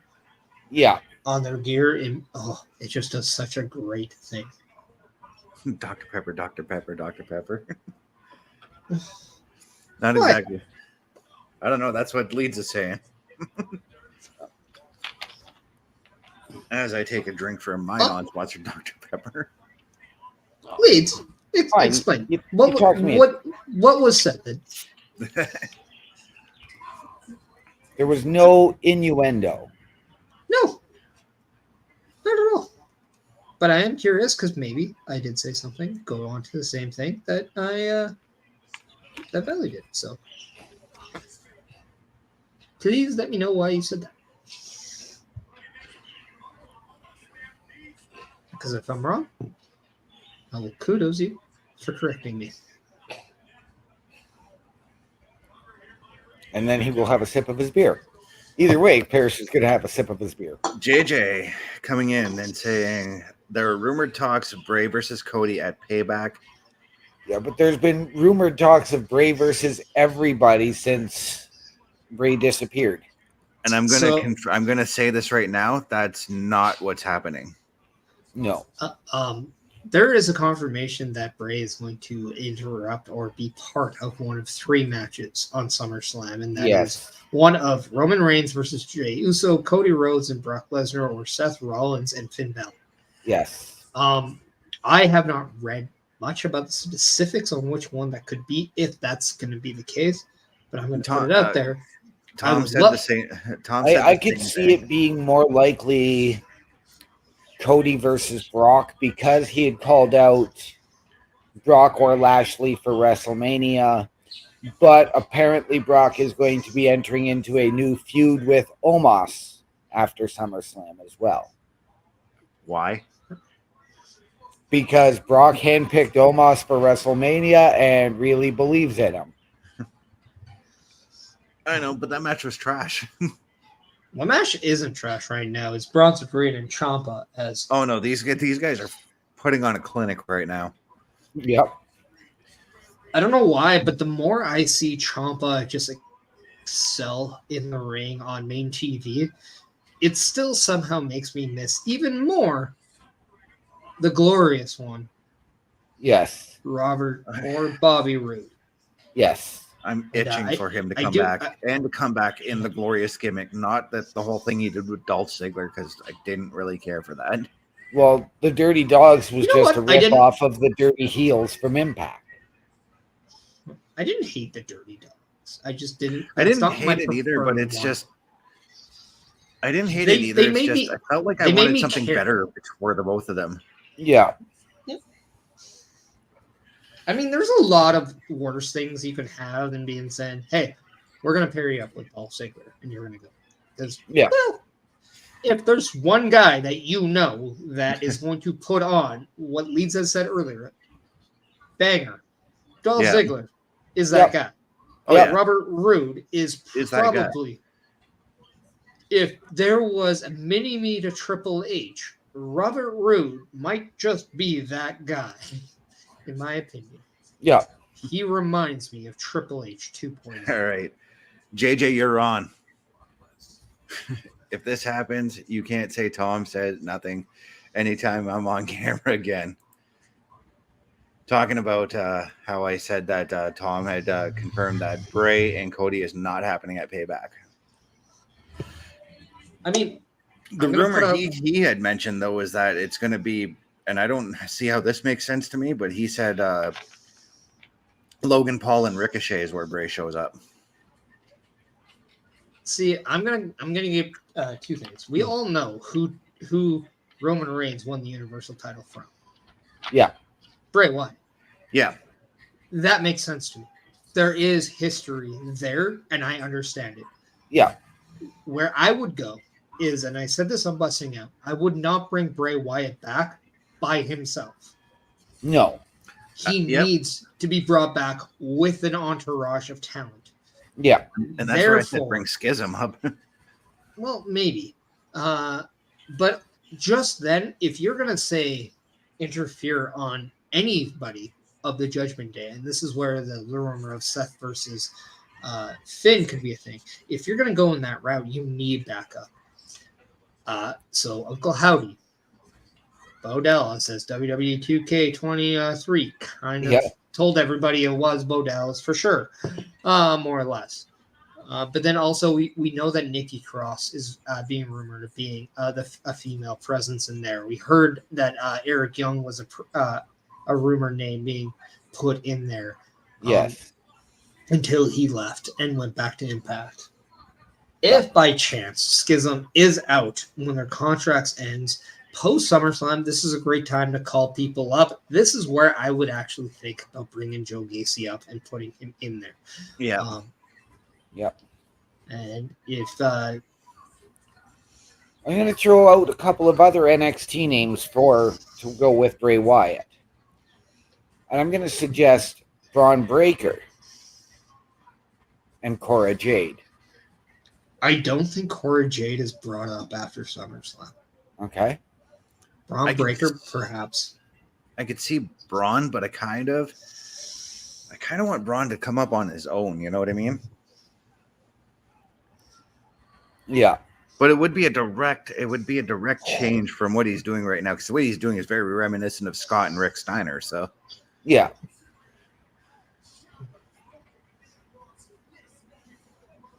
I am loving this match right now. what if maybe a really long shot, but what if they brought back Eric Rowan? Yeah, that is one I wouldn't be shocked about. There was one he had both Rowan had teased that just recently when he posted a picture of him wearing the sheep mask. But he basically came out the other day and said, no, there is nothing to this. I am not going back. They have not contacted me. I have not contacted them. Yes, but how many wrestlers have said that and then Oh, I showed up? know. I know. I'm Then, like, gonna throw out a name that we have talked about, but if you are to protect him in a way and made him a little darker, what about Brian Pillman Jr.? I don't think it's so far-fetched that he could actually assume a role there. I could absolutely see it. Yeah, me too. Oh, Carlos is coming back. Yay!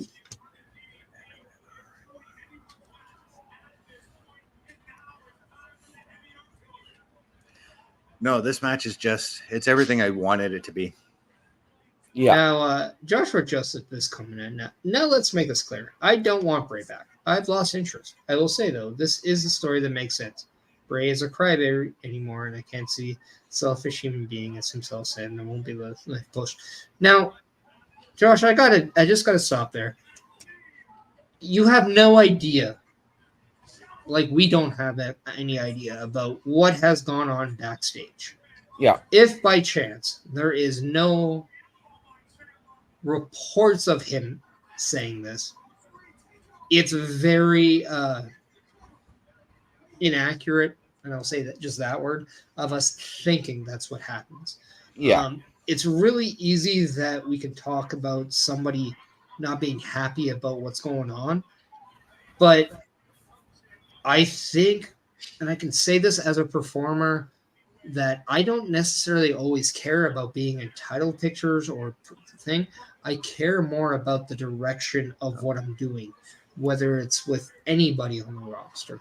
And I think there's a level of understanding of that aspect because Baron Corbin on After the Bell this past week explains a lot about how you can get frustrated as a competitor. I do think it's a must listen. Because he then explains what he's doing currently about it and kind of the contrast of how people see him and the reality of what's actually going on. I don't think Bray Wyatt is a crybaby. I do think there are issues on his side that push him away. Yeah. So we need to let things kind of breathe because, a case in point, off topic, a lot of people got mad at Jordan Addison, a wide receiver that the Miami Vikings drafted, about going 145 in a 55 zone. What they didn't understand, and it came about 6-7 days later, is he was doing it because his dog had a medical emergency and it was very close to life or death. So even though technically what he did was illegal, the reason for it was very understandable and very emotional. Yeah. So there has to be a level of let's wait and see what happens before we totally jump on that train. Not that I'm saying you are, but like it's just a matter of before we say crybaby. There's a lot of respect for Bray Wyatt in professional wrestling and the WWE. Basically, Parrish, what you said there is what I tell my online staff or my online DJ group that I manage. I'm the general manager. I have a DJ manager. And he's like, "Oh, let's introduce these three strike rules, and doesn't matter if they have to take a mental leave or whatever."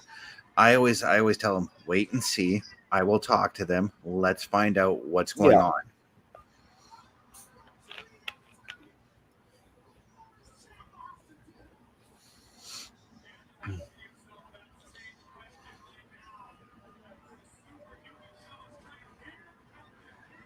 And we got.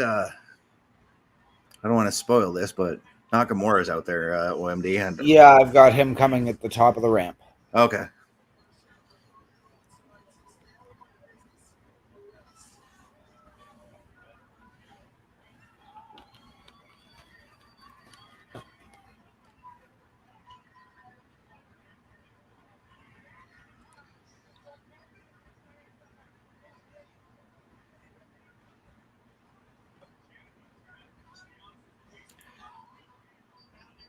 And of course, JJ, you are allowed to have your opinions on what's going on. So absolutely, yeah.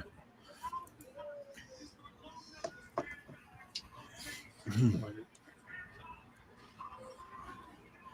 we welcome anybody's opinions on the show. To be honest, absolutely. Yep. No, and we're not here to judge his opinion. Yeah, I'm not here to judge it because, again, if you don't like somebody, you just don't like them. And I get that because I don't like Dana Brooke. I don't like Alicia Fox. I don't like a lot of people. Some people might do. And I hope you're not taking that way. I apologize if you did.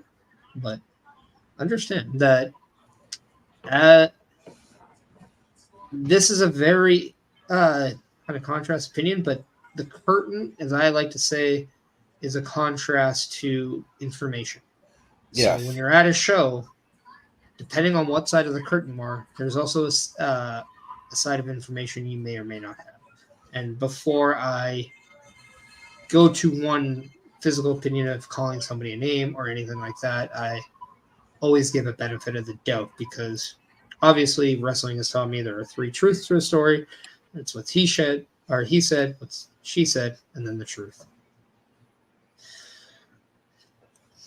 And yeah, you're very more than welcome of having the opinion you have. And if you don't like them, you don't like them. But I do appreciate you coming in here, telling us your opinion because we welcome it. Yep. We got Byron Saxton interviewing. I will debate it. I will defeat it.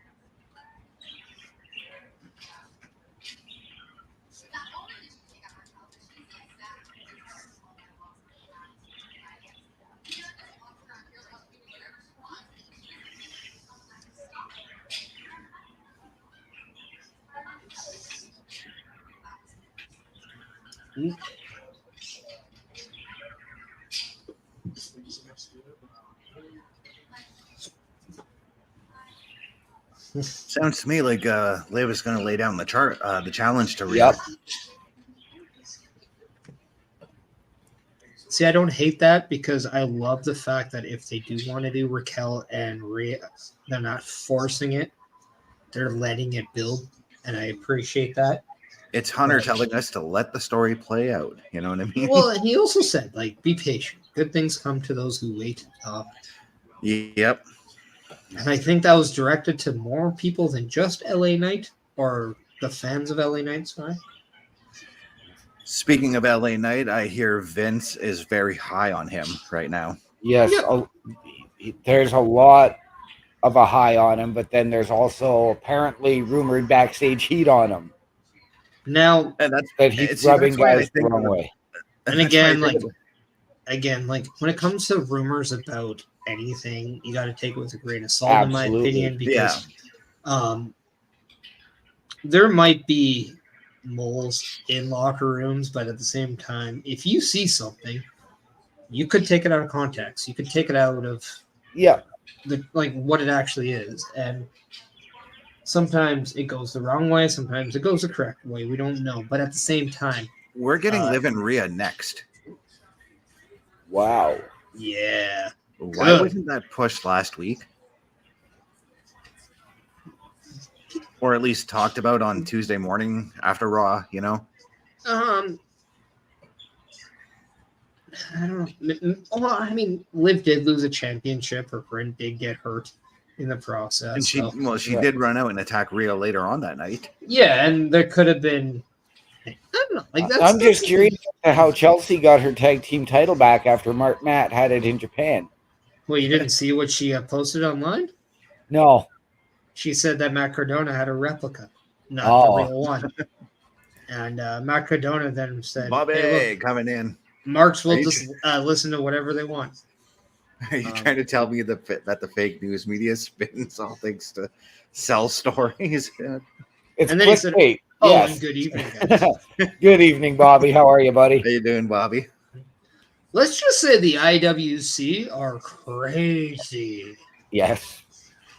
Yes, if we you are. Read it, if you read it on the internet, then it must be true, right? Exactly. Yeah. It kind of, to me, talking with the IWC, and I'll be afraid, I'm not afraid to admit I'm a member of the IWC, as we all are at some point or another. But it feels like OMD, when you and I used to go to Blue Liners, and there was maybe you, I, and 20 others sitting around discussing what we heard was going to happen on the pay-per-view for that night, you know? Yeah. But let's just draw like the olive branch here. When you're a fan of wrestling and you love it, it's just like anything else that you love. You're going to talk about it with your friends who also love it. You're going to try to find out as much as you possibly know. Absolutely. I will tell you one thing. Are wrestling fans insane?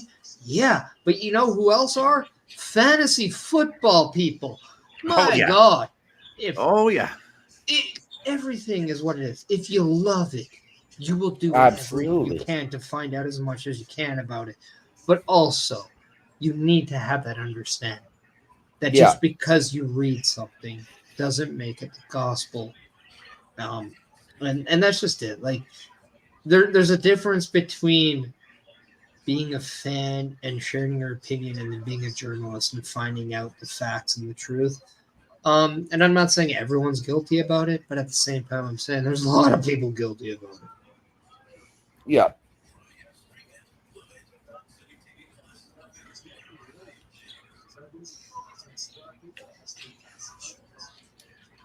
Yes, Bobby, reading your last comment there. Internet, TV, any form of media, make up stories or exaggerate stories for the sole purposes of sales. Yes, it's clickbait. Perfect example of that is clickbait, OMD. That's the one thing that gets me on YouTube these days. There's a lot of clickbaity videos I see, and they're like, you have to watch the video for like fucking 10 minutes before they actually get to the crux of the video, you know, and that just annoys me. Oh, I don't even bother with those. But now, if you fine gentlemen will excuse me, Locker room. one, almost 2 hours into the show. You have a colostomy bag. Please don't bullshit us.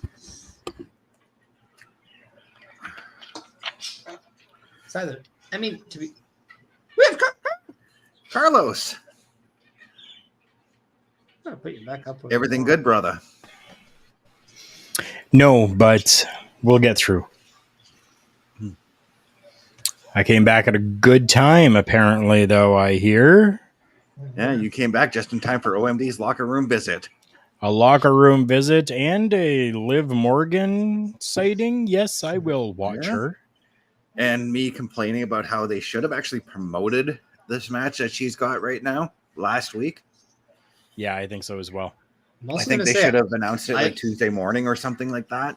If I'm in the live crowd and I just see that I'm getting that I didn't know, I'm super happy. True.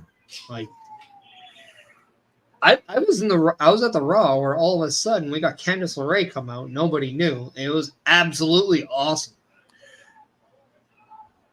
Oh.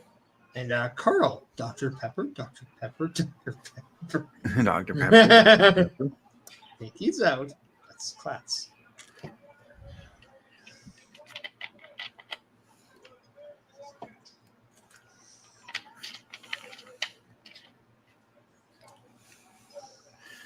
Okay, so just so everybody knows, the bell did not ring yet. So I get this feeling that we are going to be building. We're using this segment to build to them at SummerSlam. That's how it feels, and I'm okay with that. Me too.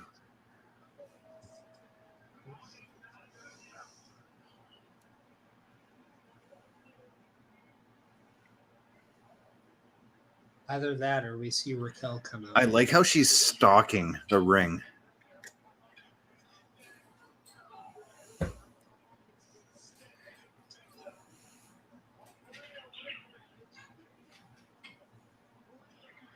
I don't know if I want to see Raquel back just yet. Play that out a little bit. Yeah, I need a couple of weeks with her out. Yeah, but I also saw like what they really did to her, and it wasn't as bad as I've seen other things. So even if she comes in with like some corrections or whatever, and she shows that like fire, even though she's hurt, it would definitely bring some sympathy to it, the situation. Hi, Mom. Hi, Mom. Coming in with a G's Rhea. And I got to agree that I mean, I know it's a fixed attack, but that looked insane. Yeah.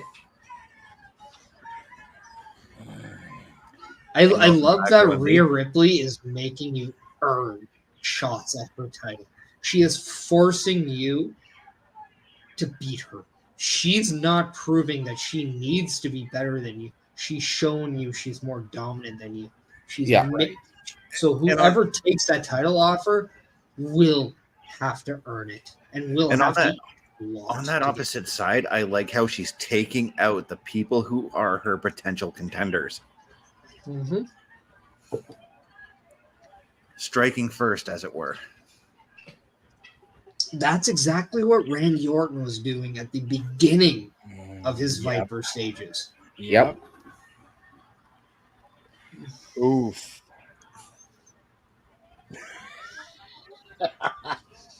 She just do the crotch chop? And she sure did. She does this a lot, to be quite honest. Oh, goodness me. I want more of this angle, though. Yep. Listen to the heat she's getting, too, eh? Yep.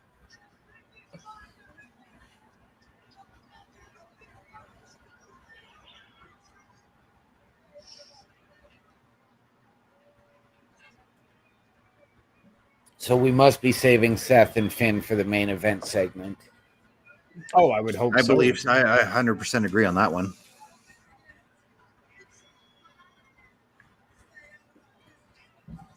Okay, I'm going to flat out say it. I've come around. I like that title. Yeah, I got to agree. I'm even digging it on Seth with his version. What really got me to was knowing the history that was behind it and understanding there are meaningful things. Like the three crowns represent the three heads of WWE, or sorry, the lions, that is.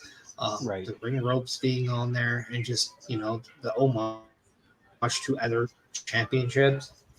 I like that. I clearly think this is better than Roman's title.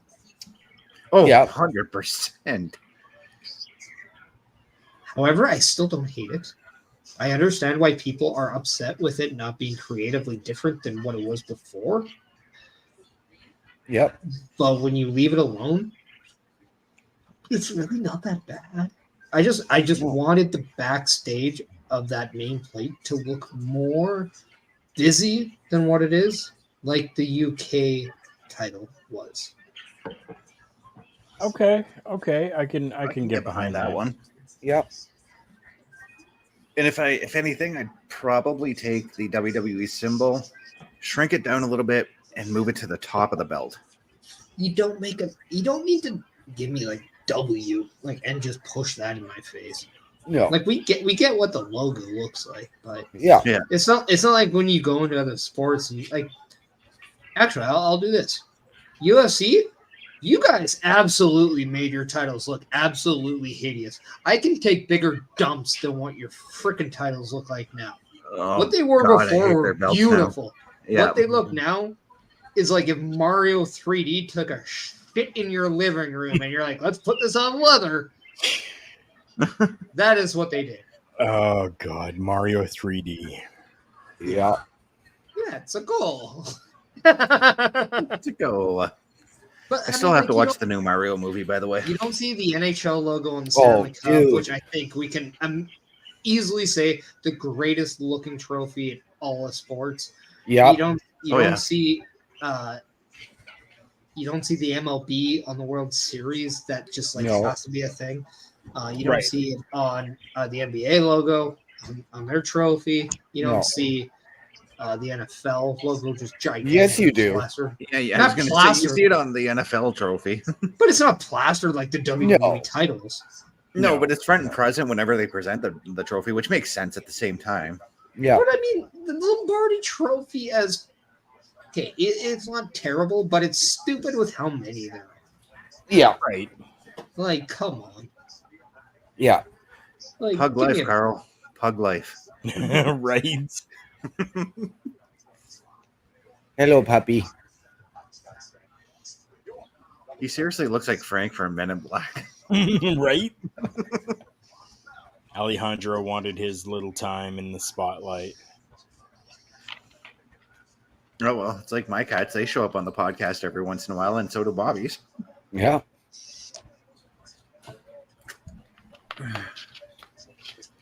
That's it. We should actually have a Pets of OLE page on our Slack somewhere. Right. I'm going to admit, I'm going to be probably that guy that if it's not a whiny little shit, I will probably have my kid on the podcast. Absolutely. Yeah. Absolutely. I gotta get that. I gotta get that baby face feed, man. I mean, Come on. we've seen brief appearances of Rotten Shane, so why not? Exactly. I mean, like, my cat has sometimes almost committed treason and swung down here.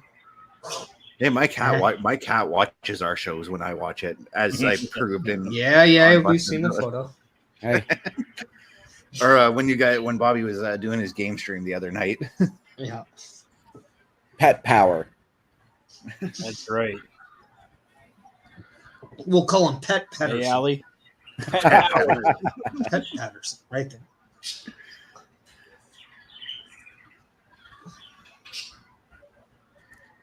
The Meow Rumble.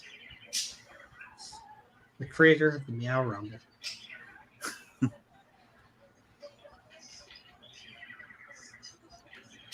I loved that cell.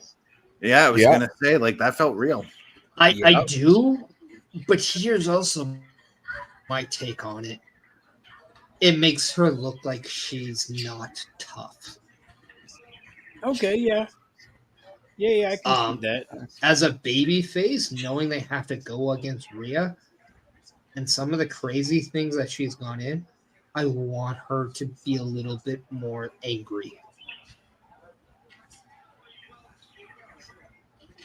Yeah, I mean, maybe we got another segment where where she's just like, Yeah. the pain has subsided a little bit, and man, am I Fuck this injury. I want the shot. Right? Kyle Bailey coming in. right? Yeah, you got that. You putting it up, perfect. Absolutely. This Raw is fire. This has been a fucking good show so far. Yes, it's been absolutely incredible. And he's right. We all grew up on character and storytelling, and that's what we're getting a lot of tonight on tonight's show.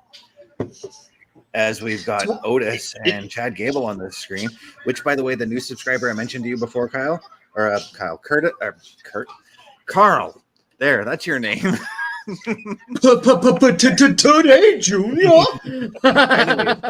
No, I was telling him about our podcast, and he subscribed right away. And he goes, "By the way, Chad Gable, GOAT," and I agreed. Hey, you know what? Yeah, I can definitely agree with that. Jake, thank you so much for coming in. What is this Raw? Thumb up. Yeah, 100%. You know what? Absolutely. The WWE with Monday Night Raw has really been killing it lately, and not just because we do a watch along for Monday Night Raw, but they actually have been doing so much better with it. For the longest time, I was not even considering watching Monday Night Raw anymore, and then it just slowly started to build back up again, and I'm very happy with what's going on. And yeah, like even this, wow. We get character development from Alpha Academy. Yeah, even a secondary little side story faction is getting character development. Yep. What? This is harkening back to the Attitude Era when we used to care about everybody on the roster, and it's starting to feel that way again. Yep. Yeah, it is.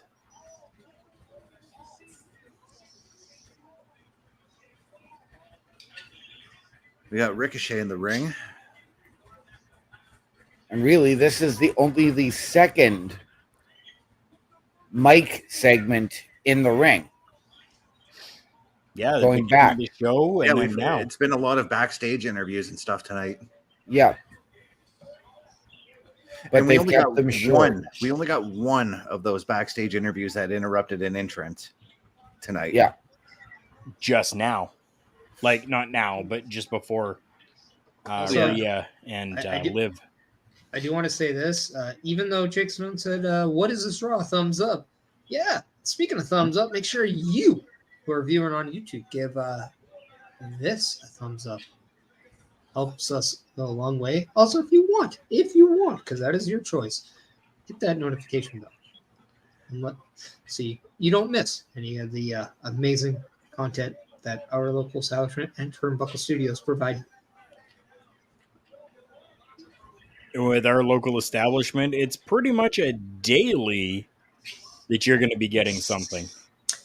John Stewart wishes he had a daily show like our local establishment. All right? Yes. So does Trevor Noah. Fuck Trevor Noah. Actually, I don't hate him. I was going to say that regardless of who you said, but I actually do like Trevor Noah.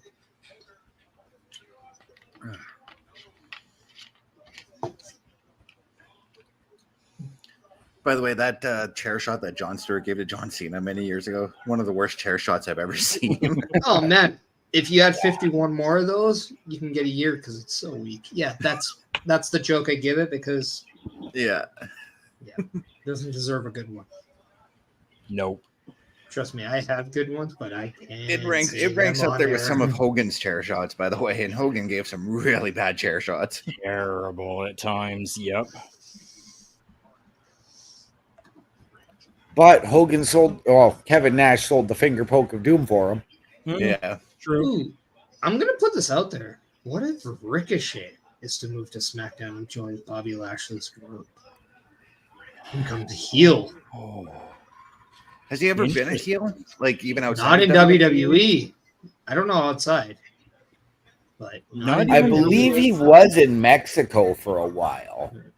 Very, very, very short, small stint, I do believe. Like even when he was with Lucha Underground as Prince Puma was a huge, kind of tweener, right? Yeah. Wasn't the bad guy, wasn't the face. He was just kind of that tweener that everybody enjoyed watching. So for those who didn't hear, OMDR, you're not caught up, right? I've got Ricochet in the ring. And Ooh. Oh, Oh. I love that. I love that face. Yeah, he just dropped the challenge. Yeah, that's what I was going to bring up. He So- dropped the challenge. I'm gonna say this. No TV. I don't want to think watch Logan baseball Paul right is now. starting. I think he's starting to get it. I That think so, facial too. though, that's probably my most favorite facial I've ever seen him make.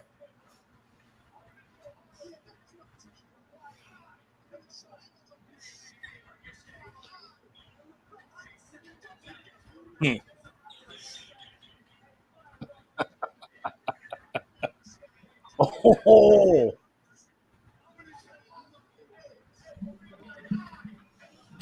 I'm gonna just say this. If you Oh, wanted that was Ricochet good. to That was sell this awesome. long, there you. Oh, okay. Never mind.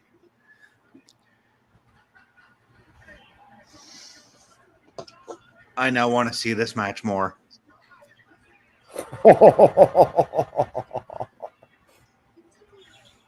Oh, man. Logan Paul is such a natural heel. Like it's him being a heel. It's perfect for him. I don't ever Yeah, want to he see is. him with a babyface. But even he just recently said on his podcast that he knows he's a heel now. He hated it at first, but now he's Oh yeah, embraced it. when You're they tried to referring turn the him one with babyface, Seth and- Rollins, right? OMD. Yeah. yeah, Yeah. Which, by the way, amazing. I will say this: if Logan Paul does Impulsive with WWE guys, because those are the ones I listen to. Right. They're always really good, and you come to appreciate Logan Paul more over the respect that he shows, not to the business, but to the fellow workers. Right. And I 100%, I will say this openly and honestly, and I'm okay with it. I want Logan Paul to succeed because not only am I jealous of how athletic that guy is, but how quick he's a natural to this He is. business. He picked Now, do you it want up to see so him quick. win a championship at some point, or I mean, if Dom can win the North American title, I'm gonna say this: Dom has more heat than Logan Paul, but Logan Paul is better in ring. agreed? Those guys together, think about it.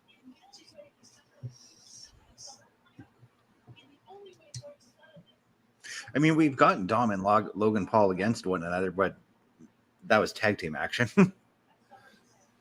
No, but I'm saying put them together on the same side. Oh, geez, that would be just heat magnet and a half. I love it though. So Shayna Baszler just throwing it down, saying at SummerSlam, her and Ronda Rousey, the talking hasn't settled it. This hasn't settled it. Wrestling isn't going to settle it. She's going to settle it in the language that Ronda Rousey knows, and they're going to fight. Yes. And that's now what I is want this out of our them. third Judgment Day match of the night here? Yes, it is. And Carl, you're actually Am I going to happy get about this? excited Yes, I about am. this one? Sorry, OMD. You're going to get excited Damian about Priest this against one, Apollo Carl? Crews coming in. Yes. I think Really? Yes. Damian Priest Yeah. versus Apollo Crews. Hell yeah. Oh, Apollo Crews say is yeah. finally getting some TV time. Yep.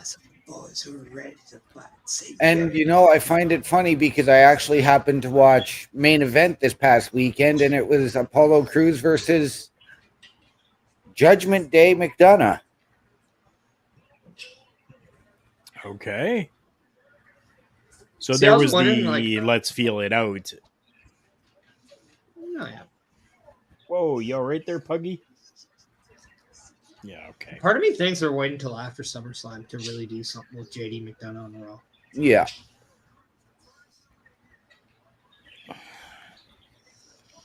Okay, so the WWE is doing a lot more of this that I'm not really enjoying, where we're Which having is? one competitor come out, and then we're going to commercial. Yeah. They've been secretly doing that for a while. Yes, They have been, and I've really been noticing it. It was probably within the last year. And I mean, it don't would but make have more you- sense if they'd be like, Have you noticed that the more- person usually in the ring is a heel, though, so they can get that crowd reaction for the babyface? Yeah. right, yeah. I'm not saying you have to like it. I'm just saying that's kind of what the pattern seems to be. It does. But at the same time, when you are televising, you have those sponsors or the commercials that you have to deal with. Yep. And you don't have that second screen, which You know I one thing actually I don't hate not having. but you know one thing they could do to fix have it that on though? matches that are cool. They used to do like on Superstars, they used to cut to like an interview with the next wrestler who's going to wrestle. You could do that with, say, Damian Priest, who's waiting in the ring right now. Cut to a quick little promo where he'd be like, coming up next, I'm going to kick Apollo Crews' ass. And then you cut to the commercial. Yeah, but okay, what they allow though when they do this, and they have the heel come out first, and he or she are waiting in the ring, and they go to commercial. There's a leg and a lull for the live crowd. But what that performer gets to do, and if they're aware enough to do it, they're going to get the crowd riled up. Yeah. To hate them. Yeah. Or to boo them. So by the time the TV comes back on, and then the show begins again, they're going to go ballistic for their opponent because of the hate. And that is the one thing I will say too is, having been to a Raw SmackDown Super Show, they cut off the music during commercial. Oh yeah. Oh, it's so not playing. You're not stuck hearing that theme song until they come back from TV. No, they're playing a lot of their own stuff, like their own videos during that. You know what? No, they didn't even do that. They just had the logo flashing on the screen. Oh wow. Yeah. Every time I've seen, they usually just have their kind of videos like this week on NXT, or they'll just do that for the live crowd because they don't see that on the commercial. Sometimes. Yeah. Right? Or they'll promote the merch, right? Yeah, or like SummerSlam, or the shop, or whatever. Yeah. Or the next. You never see Scott Sanford. You never see Scott Sanford. No, you don't. Which is funny. Or Mike Adamle. God, I miss Mike Adamle. Do you? Really? I miss Mike Adamle like I miss crap. What do I hate in life? Oh yeah, I'm in Alberta, so we don't have GST. I hate him like I hate GST. We don't have GST anymore. Sorry, either. PST. We don't have provincial sales tax. We don't have that either. We have HST now, which is harmonized, which is a combination of the GST and the PST. Now, see, when you said hate GST, I'm like, wait a minute, how can you hate getting money?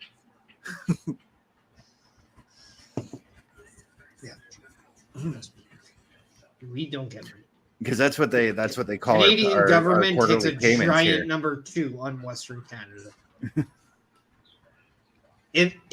I will say this. I'm not Roman Reigns, but believe that. Yeah. Okay. Born to be wild. And Skittles is now watching Raw, sitting down right in the same spot where I took the picture, watching the show. I'm sorry, but they couldn't get a better song. But this is I now like another. this. This is now another thing that bugs me though. Is now you've got this guy in the ring. You come back and you're going to do this ad for the theme song, Oh yeah, and probably another backstage promo. And Carl and I have ranted on this many times. Yeah. Freaks is probably in the ring saying, "Come on, let's fucking get the match underway right now." You know? No, they those talents understand Yeah. the assignment. But I'm thinking like that's what I'd be thinking deep down if I were Damien standing in the ring. You know? Hey, you have to understand that a company needs to make money. The commercials are part of that. You get it.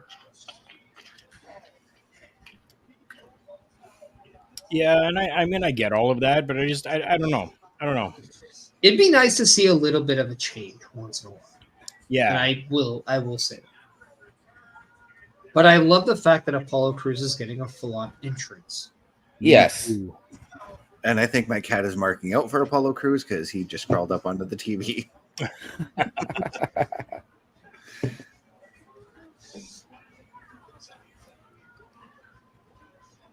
He's looking back at me like, yeah, so what? I want to watch Apollo Crews wrestle. I'm with you on that one, little dude. yep.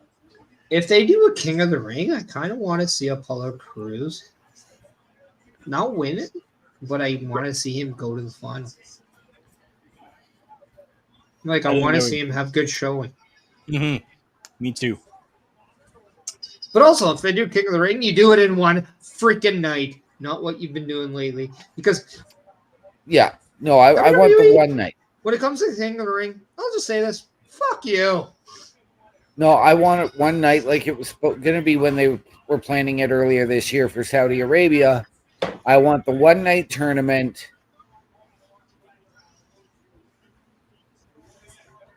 And bring it back to what it used to be. If there's another country that you want to do a King of the Ring in, it is the UK, Yes. and that is enough said, in my opinion. I wouldn't mind another show in Australia. Yeah. Yeah. I mean, the last PLE they did there was fantastic. I enjoyed it. Was like a global warning or something? Warming? What was the last PLE in Warning, Australia? I think. Global warming, Warning. yeah. Yeah, not global warming. I thought it was Super Showdown. It might They have did been. one in Australia a few years I don't back, remember. and I don't remember. Peyton Royce won the women's title on that show, if I'm not mistaken. No, she or never not- won the women's Or title. not Peyton, but the Iconics won in one of the main matches. I can't remember though. Yeah, but they probably retained the women's titles Yeah. because they won them at WrestleMania in the States. Right. Yeah.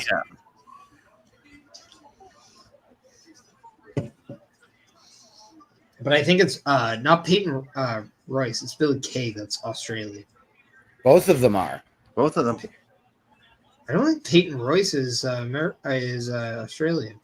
Yep. They're both from Melbourne. Now I'm going to fact check this. Peyton Royce, Cassie Lee, Australian professional wrestler. Yep. Interesting. Cassandra McIntosh, Australian professional wrestler. Yep. She just happened to marry a Canadian Yes. and get knocked up. Well, I mean, when you get Canadian in you, you ultimately just crave bacon. So it's understandable. Bacon and maple syrup. Yep. And good beer. Yes. Suck it, everybody else. What up? I don't know. You know what? I much prefer Mexico's beer, Modelo. Yeah, but you don't really taste craft beer all that much, do you? No, but you know what? We had some good craft beers in Grand Rapids a couple of weeks ago. Crap. Okay, come to Alberta. Come to Alberta. I will introduce you to craft beer. Our craft beer game is awesome. Yep. And some good IPAs. Yeah, I got some good ideas too. Speaking of craft beers, I've always wanted to go to the Outspoken Brewery downtown. I've never had the chance to do that yet. Damian Priest was a good quick win over Apollo Crews here. I haven't been to the actual brewery, Chris, but I've tried their beer. How is it? Any good? It's good. Yeah. Damian Priest got the win, but it wasn't like a squash match. It wasn't a very quick win. It was Apollo got his stuff in. Yeah, he did, which was great. Apollo also did his job on making Damian Priest look good in a loss while getting his stuff in, and I appreciate that. And can I say, go ahead. I loved the look that Damian Priest gave after the one maneuver where he's like, yeah, I'm good. I know it, you know? Oh, yeah. It's what Rhea Ripley's been doing ever since the Rumble.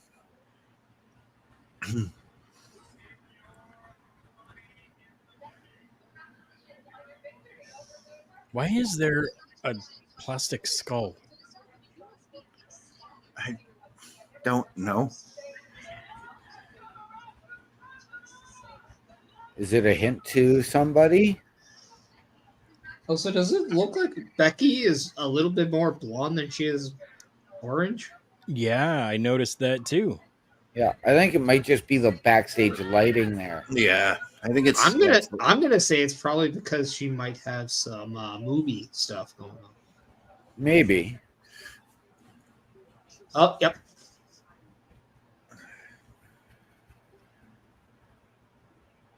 Mm-hmm. I completely forgot we were getting this segment, by the way. Sorry, Chris Best, you look like you just had a face like I'm coming. I'm just gonna let him say that. Dr. Pepper, Dr. Pepper, Dr. Pepper, Dr. Pepper.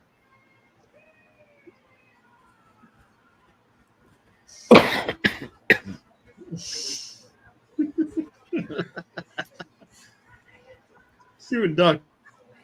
Pepper didn't have a 24th flavor for that one. Nope. Nope. This Chris Best just took the other 23.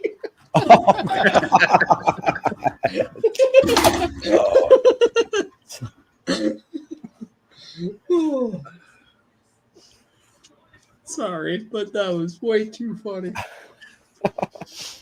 Okay, so while I was gone, since we're at a commercial break now, anyways, while I was gone, did the Tommaso Ciampa Bronson Reed match happen? Yes, it did. And it was fantastic. Good. Banger. Yeah. Good. Bronson took the win in that one, didn't he? I can't just remember. Just like a Vladdy Guerrero home run derby, it was out of the park. Awesome. Yeah. Well, that reference, by the way. Yeah, I got it. It was a good one. I'm not gonna lie, Carl. When I first, because I saw that shirt on my phone when I was coming home. Yeah, I thought it said "Let's Wiggle," and I was like, "That's awesome." So I don't hate it, but the fact that it's not "Let's Wiggle," I'm slightly disappointed. Oh, come on now! It could be fruit salad. Oh, now I'm gonna have that song stuck in my head. Thanks a lot, Wendy. Anytime. Do I need to send you the fruit salad psychosocial remix? Then I'll put another one in your mind. Wiggle it just a little bit. Let me see you wiggle. So I tried, man. I tried. See, before we started the show, the children's theme song I had stuck in my head was actually a banger, and it was "Where in the World is Carmen Sandiego?" Man, I watched like the people do it live, and it was awesome. And then, of course, the guy who looks like the older brother in Ray Romano does like the hard voice of the like, you know, like. Oh like, yeah. He has to do that deep voice. It's not like a little guy that you just didn't expect it. No, it has to be the guy that looks like Giant Gonzalez. Yep, he does. Yeah.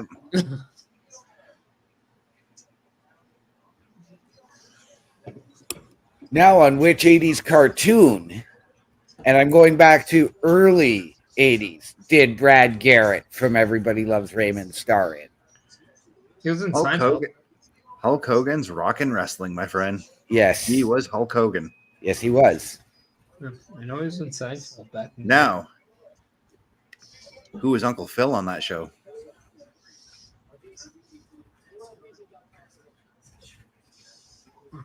See, I didn't really watch rock and wrestling, so yeah. He was Junkyard Dog.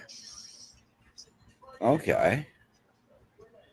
I'm glad you said the answer because I know nobody here was Yeah. anywhere close. Well, I to was hoping answering. OMD or Carl would have gotten that. Yeah. So, but I will say though, like I wasn't a big Hulk Hogan rock and wrestling thing. Neither was my brother was a big Hulk Ultimate Warrior fan. So we both watched WrestleMania 12 on pay-per-view where we didn't get it, but we got the black and white Squirtle television, but we had audio because I wanted to listen, I guess, to the Iron Man match. He wanted to see Ultimate Warrior come back and squash Triple H. Which he did. Yeah. But the point is he had a lot of the Hulk Hogan stuff. Like he had the armband, the blue dumbbells that had really? sand in them. Yeah. My parents still have them. I'm going to try to take them. And when I'm saying trying, I'm probably going to be able to have them. Well, I'll tell you this: as a kid growing up, and I was 3 to 5 when Hulk Hogan's Rock and Wrestling first started, and I had a little red and yellow undershirt and underwear that I would put on religiously every Saturday morning and race downstairs to go and watch it. You know, okay, That's here's good. another reason why I think I secretly hate Hulk Hogan. So I am an Edmonton guy. Yeah, Our number one rivals were red and yellow. yeah, Okay. yeah. I can see it. Psychological. The Flames of Calgary. So I hate the Flames. I hate Hulk Hogan. It's hard for me to cheer for the Chiefs, although they're absolutely amazing. They were also playing a team that I just couldn't have win, though, in the Eagles last year. Go. Can Sarah I just say that Logan, like, just gave me chills, man. she's Yeah. fantastic at cutting promos these days. Oh. I just rewatched the video. I think she came back at the Rumble, and they had the interview with her, and then Liv Morgan just came out flat out like excited that she's back, based on their history with the Riot Squad. It was so pure, so like so natural, like I think and that's what I like emotional. about Liv too. Is like she's Yeah. just so genuine. You know what I mean? She's real. Yeah. She's a real girl. But Like there's nothing like when you're seeing her outside the ring, there's nothing fake about her. Yeah. no. And you can't teach that.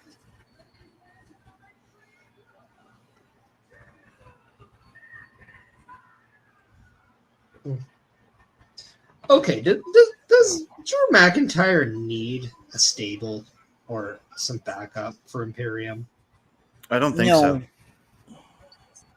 But like, if he wants to fight, if you're going to fight against Gunther for a title, you have to have an answer for Ludwig Kaiser and Giovanni Vinci.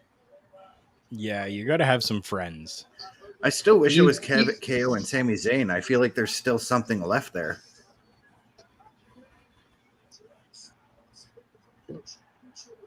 But Drew's always been presenting himself as a one-man wrecking crew, so Are you saying he's a one-man gang or a one-man band?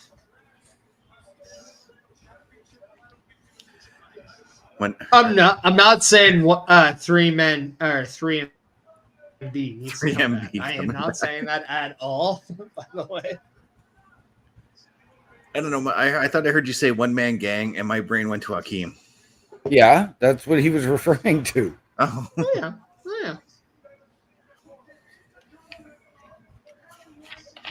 Also, there's part of me that thinks Drew McIntyre will beat Gunther at SummerSlam. I think so too. Because I think this is going to be the beginning of the climb for Gunther to the World Championship. But I'm okay with it. Yeah. I also think Gunther's going to, I think Gunther's going to break Honky Tonk streak, Yeah, he's not far off from doing it. and that's well after SummerSlam. So I mean, they could still continue this feud maybe till October, I would say. If Drew doesn't win at SummerSlam, if that's when they're going to have their match. I guess that is when they're going to have their match. oh yeah, how can you not Yeah. have that? Like the Intercontinental title and SummerSlam are iconic together. SummerSlam 92, need I say more? Right. Yeah, because there's been a lot of great SummerSlam Intercontinental matches, like Shawn Michaels and Razor Ramon in the ladder match. Yeah. Yeah. But Brett and Bulldog was just a complete clinic, you know? Oh sure, And Bulldog, yeah, and sure. Bulldog was, and the thing is, Bulldog was stoned from smoking crack for 3 days. Brett carried him through that match. He did. Also, what Bulldog did though, like that, like man, like people back in the day though, when they're that messed up and they still perform, like Shawn Michaels, 100% same way. Oh, yeah. Oh my lord. They are like Ric Flair probably was drunk as balls going into some 60-minute classics Oh, yeah. on the road. And like, man, there's a level of just respect that you got to give people back in the day, because what they did, they didn't make excuses. They just did it. Right.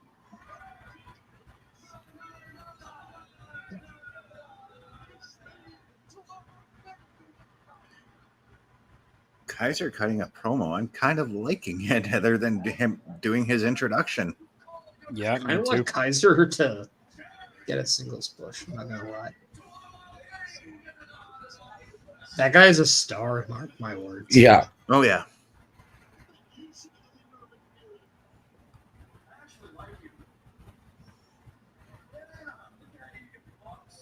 I like how Gunther was just like, yeah, say what you got to say.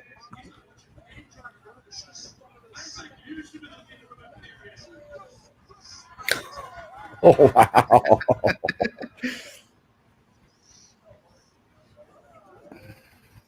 I mean, Gunther and Ludwig Kaiser was a dark match at SmackDown because, as we all know, there were a lot of COVID situations there that restricted SmackDown this past Friday. Yes. With some matches, and one of the As dark in they matches wrestled was each other? Drew McIntyre. The dark match was Drew McIntyre and Ludwig Kaiser. Oh, I thought you said Kaiser versus Gunther for a second. Yeah, he did. No, I said McIntyre. No, you said Gunther and Kaiser first. Yeah. I don't know. Which, by the way, I wouldn't mind if that match actually happened. Not at all. I would want to see that. If there's somebody to stand against Gunther and Imperium, it has to be Kaiser. Yeah.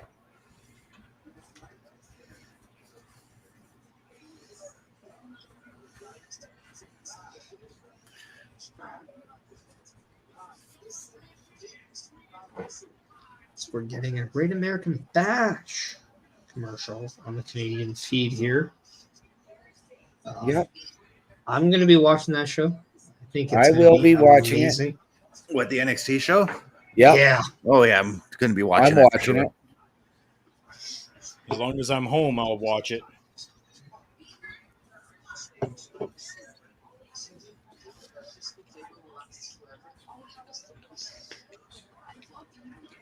Are we doing a post show for the NXT pay-per-view at all, or? I'm not sure. Throw it out into the Slack group. See if there's any interest. Yep. I would say talk to the voice of NXT in our local establishment, Oh. Asher Pizarro and Ed Fries, who just had an interview just yesterday. where you should go back and check out, as was Astrid's 2-year celebration of her podcasting career, but also Ed Fry's taking the time to interview her. So it's not so much Astrid Asks, it was Ask Astrid. Nice. And you can go back on the YouTube and Twitch. And since we're talking of Astrid, let's give her a huge congratulations for that shout out that Zelina Vega gave her on Twitter. Yeah. Like, holy Christ, you know? Yes. Congratulations, Astrid. I'll cheers to that. Hey, Wayne Gretzky said it best. You miss every shot you don't take. So, Astrid, great job. Because one of the things she does now that she never used to do when she first started, she takes those shots. And guess what? Because of how damn good she is, Oh, yeah. she gets people like the effing queen, Zelina Vega, respond. And not even just responding, but retweeting that with comment. Quote tweeting. Yeah. Yeah, As we can say on Twitter before it becomes X, apparently. Yeah, Twitter's going to become X, apparently. Oh, interesting. That's what Elon Musk said.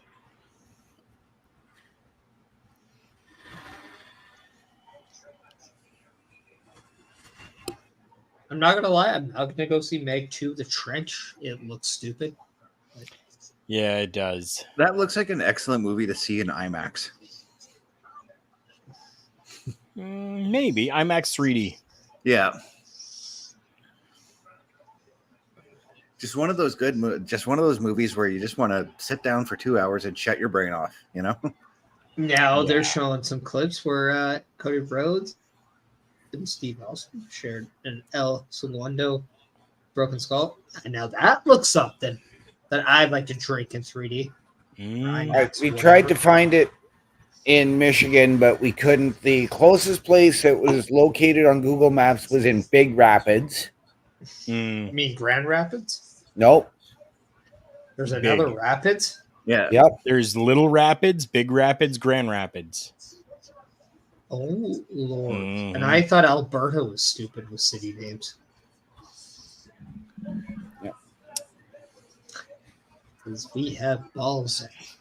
Just like a few weeks ago with my last job, I had to go up about 3 hours north of here, and there is Baby Lake, Mom Lake, and Dad Lake. Yep. Bet you A&W has a field day with that, with the Mama Burger, the Baba Burger, and the Baby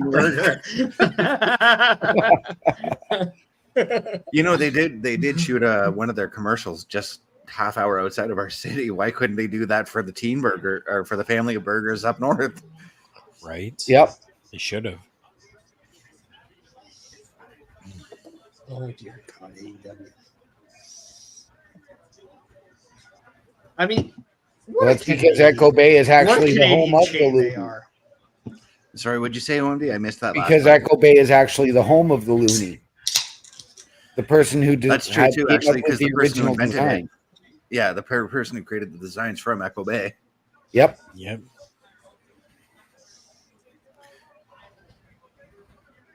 By the way, Echo Bay is one of my favorite. That is a games to visit. freaking headlock, people. When you watch Ludwig Kaiser and Drew McIntyre and you see that is a freaking headlock. Yep. Take note, study it. That's how it's done. God damn, do I hate lazy headlocks. Makes me mad. Why is Corey Graves now talking in Gunther accent? Because Corey Graves can do whatever he wants. I think Corey Graves is fantastic. I don't care what people think. I agree with you. It still kind of bums me out that Corey Graves had to retire so early. I thought he had a lot of potential when he wrestled. I loved him. He's been cleared to return. Yeah, that's right. And I'm okay. He has been. I'm okay if he doesn't, though. Yeah. He has a lot of kids though, and I honestly think it's okay if he might be cleared and that's great, but I think it's safer for him to stay at the commentary table. Yeah. Maybe do an appearance in like a Royal Rumble or something, and that's it, you know? Yeah. I don't know the situation. I'm not going to even begin to say I get what he's going through. If he feels it's okay, so be it. That's his call. Yeah. Yeah. Oh yeah. Well, But as I mean, someone Karl, that's just I'm just concerned that he can get hurt again. Yeah. I mean, Karl is our prime example here sitting at this round table. Yeah. I mean, I mentioned this some weeks ago too, that anytime a previously injured wrestler, be it Sting, Daniel Bryan, even if Corey Graves got back in the ring, Edge, Paige, I always have that lingering concern of them getting hurt. We got to throw Paige in there. She was. Yep.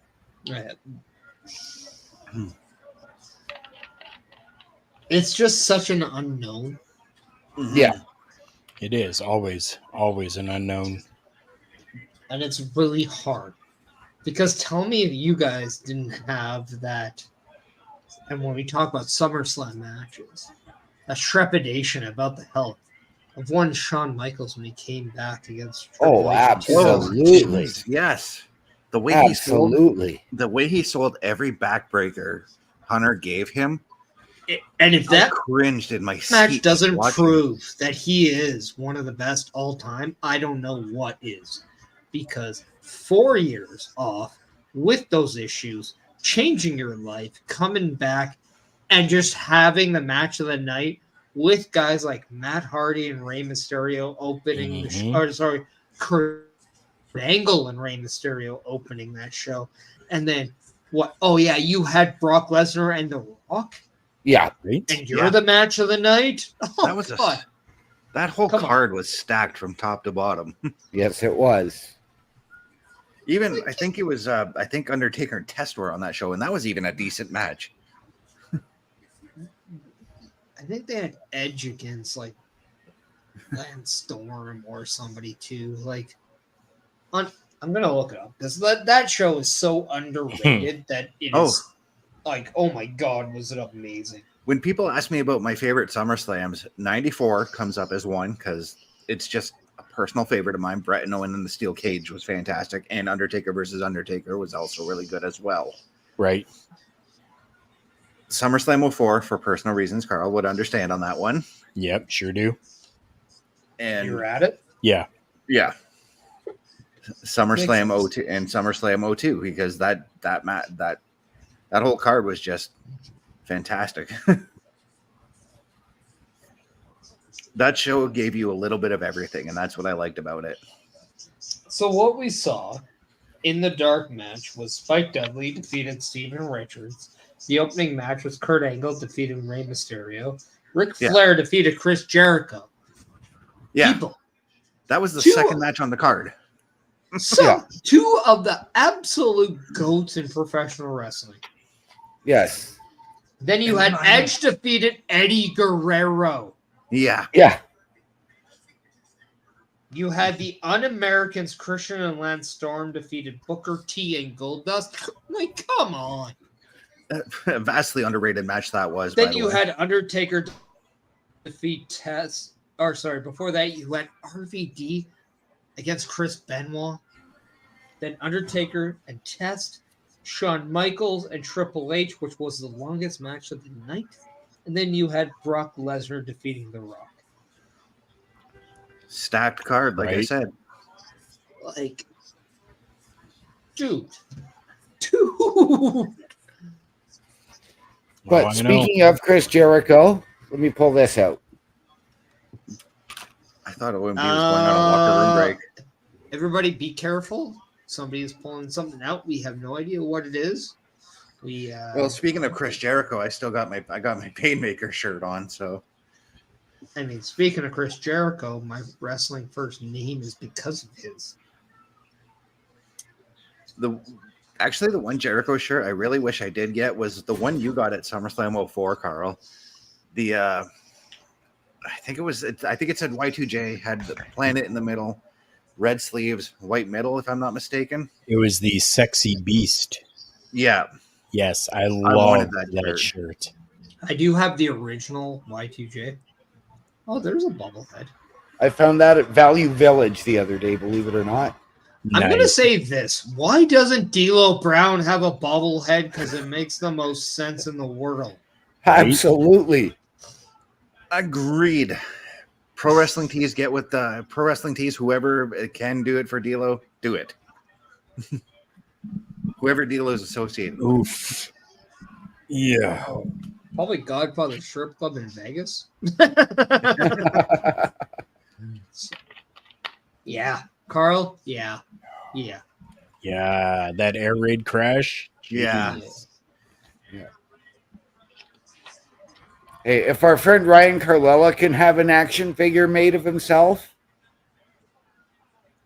Right? I wanted to point out to him, but I keep forgetting to do it. It totally looks like one of those old school LJN action figures. That's actually really cool. It does. yeah. Which you can actually go and get made, by the way. Like, you can get your own action figure. It's pretty cool. Oh yeah, our buddy just did it. Yeah.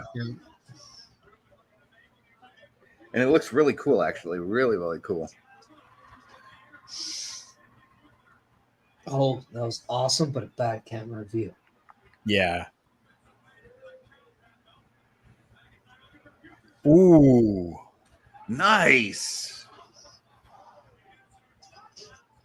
Wow. I'd be okay with Kaiser getting the win here, by the way. Me too. Yep. Yep. Especially if Giovanni Vinci helps him out, because man, that guy needs to get something positive done with him. But if on the flip side, if he loses tonight, that's probably going to be because of Vinci. I don't want that. I don't want to see any disassociation with this group at all. Neither No. do I, actually. I do not want to see this stable split. In fact, I want them to go baby and beat the living piss out of the Judgment Day. Okay, I'm happy with that. Wow.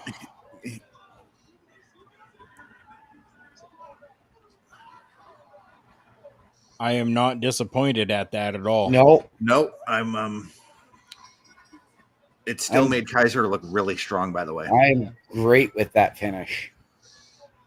Oh, Riddle. I totally forgot about Riddle.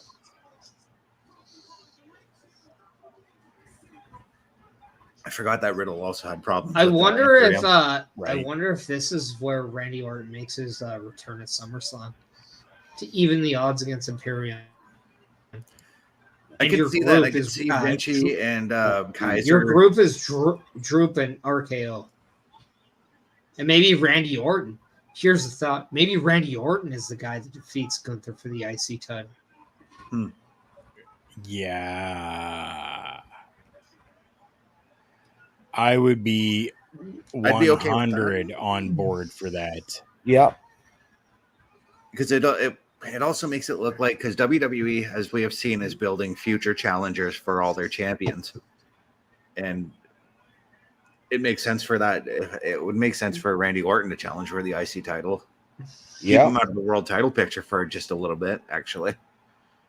Oh, Not that Randy Orton needs to be in the world title pick, and that was sick. that looked great. I was happy with that. That was perfectly executed. As a man who had a powerbomb for a finisher. Is there anybody more believable to go against Gunther than Drew McIntyre? No. No, not right now. No. And this is Like, the one thing. I'll give you two guys. Okay. Brock Lesnar and Sheamus. Those are the only guys, in my opinion, that could be in that conversation. That there. But what Drew McIntyre. What Drew just did there added so much importance to the Intercontinental title. Mm-hmm. Yeah.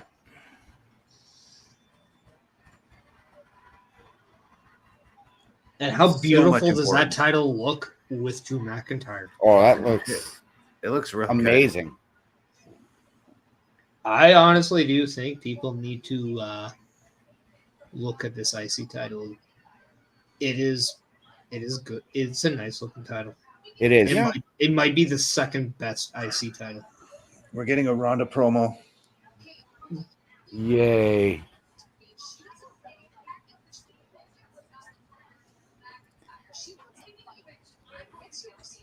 Also going to say Jackie Redmond. Yes. Jackie Dr. Pepper, Dr. Redmond. Pepper, No, Dr. Pepper. no, you like her. I'm okay with her. Yeah. I actually think she is terrible. Really? I'm just not sold on her as a I think there are at least 6 other backstage interviewers that are better than her right now. Okay. But give her some time. Give her some time. She'll probably. Oh, I'm patient. Build up, you know. But oh my god, does she has to ease off the eyeshadow though? Like, I want a little bit more innocence with my backstage interviewer females, if that's the case. But Yeah, at the she's same always time, had that really sharp looking eye thing, you know. Yeah. I know. Like It that's kinda the first looks thing I weird. notice about when I see her is her eyes, because her eyes are incredibly sexy in my opinion.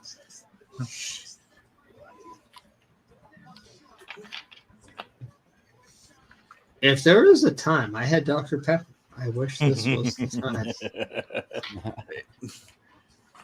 But I That was don't. the I one have that you a take better with craft beer, and it'll have to do.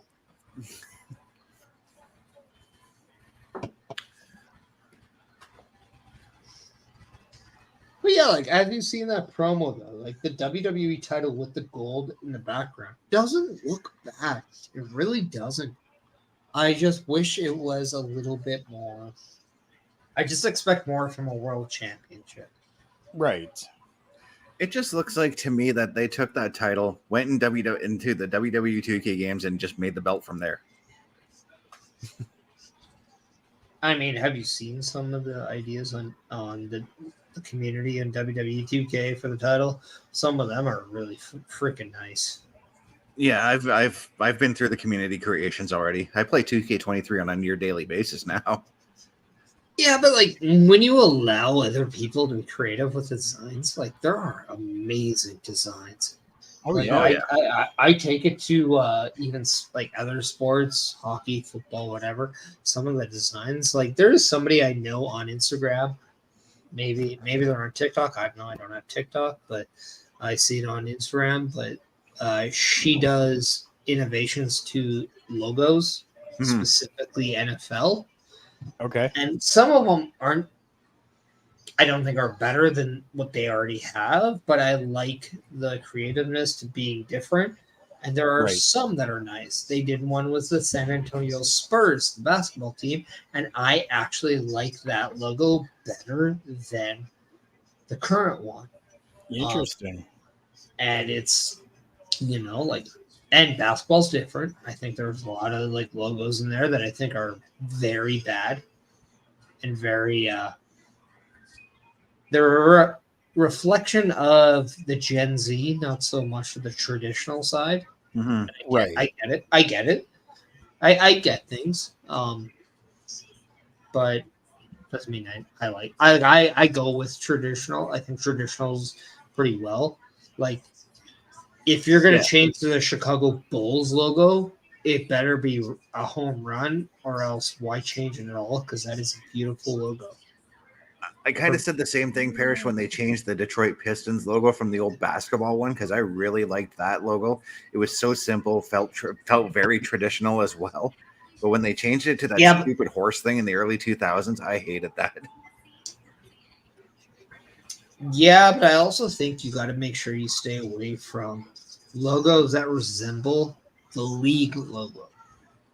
Okay. As we were discussing earlier, former AEW talent Brian Pillman Jr. is officially Orlando and NXT bound. He is expected to move by the end of August and begin training full-time at the PC. Yeah. Okay. What is the source you're reading that from? PW Guru. Never heard of that one.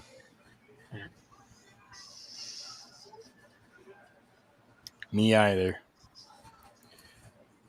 That's all that came up. Like, there's no actual article. Call Billy. I do. I got no word. Turnbuckle character storyline promo segment. Interesting stuff tonight. Nothing crazy-ish. Very, very confused. Yeah, it's been a very smooth flowing show tonight. Nothing too insane happening, other than some Right. crazy matches we've gotten. Yep. Yeah. I think Raw tonight's been phenomenal. It In has. the sense of, and it's doing a great job leading up to SummerSlam. I find. I feel like I'm caring about the matches I'm going to see at SummerSlam a little bit more. But also, Kyle, like I just want to know how you got introduced to the channel, and let us know more about you, because that is what we like to do here at our local establishment: is get to know the people that take the time to watch us.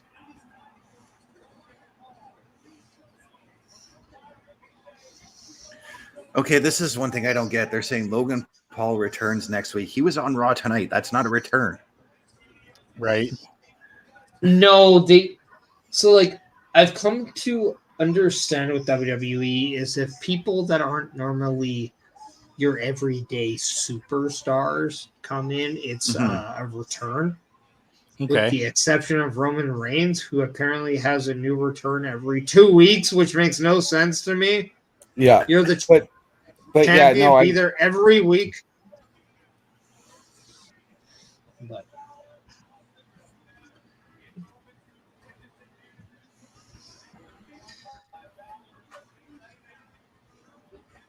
but yeah, like they do it with Logan Paul. They've done it with Bad Bunny. It's Well, with Bad Bunny, if it he's makes sense. coming back every 2 weeks, yes, he returns. He returns. He returns. It would Yeah, be but like when you if said you signed a new contract, we believe you should be there every week. Mhm. That is when you sign Right. a contract. Like, Yeah, Kyle, SummerSlam's already like 2 weeks away. This build has been fantastic and exciting, I mean, and not long. SummerSlam is the #2 show of the year for WWE. Yeah, it is. Yeah. And I say that but because this whole build to SummerSlam has not been long and boring and dragged out like in recent years. and think about this: SummerSlam is the official 1-year completion of Triple H being at the helm of WWE. Yes. True. So, yeah, So somebody last pointed year at out today- SummerSlam, we had Damage Control come before our eyes. We also Somebody saw pointed out actually that today was the 1-year anniversary since Vince McMahon announced his retirement. I heard it was yesterday. Yesterday. Yeah. Oh, it was yesterday. Yeah. Okay, I read the post today. So Yeah, Okay. it was actually the 22nd. yeah,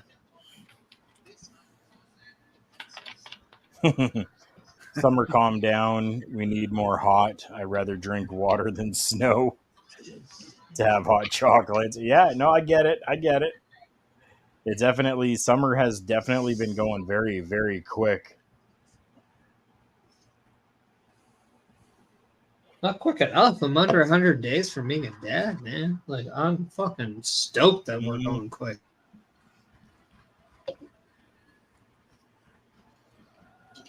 I need to Do still you know how hard it is how hard it is for what? for me to keep a secret about the gender name? Because I want to tell every freaking people. I can't say no.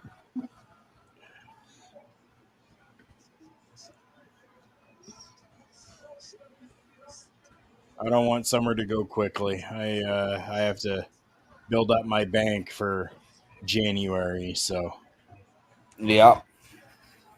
the only thing I look forward to about winter is the Royal Rumble, and that's it. Yeah. You know, it is so weird that it's almost been a year. Like, we're going closer to a year since I've been to the Rumble. Like, it is weird. Man, it legitimately feels like it wasn't that long ago. your drunken stupor was not that long ago. Yeah, but it was iconic. It was so good. So good. Oh, God. The That was such a- amount of obstacles I was facing at that venue, too. Ooh. Right? Yeah. And then there was me with my computer troubles at that time too. Oh, Yeah, the that's fact right. that I wasn't the worst thing that happened in that show. It was your internet. Yeah. issues. Oh God, because I was freaking wasted, dude. My God, Seth Like, didn't go on listen. Shine for his outfit today. Sheen. No. Same thing. I don't know. That is a beautiful outfit, though. It is. That is the purest outfit he has owned. And I love the fact, no talk, just sign. Yeah. And it's before Labor Day, so he's allowed to wear white.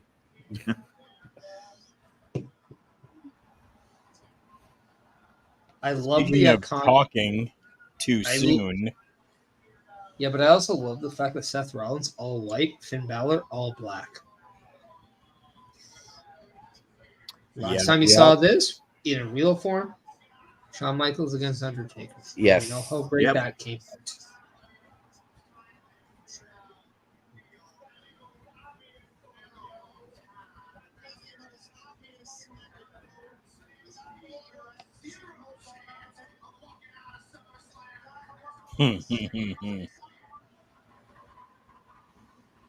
That's the beauty of Seth, man, is he can get the crowd eating out of the palm of your hand.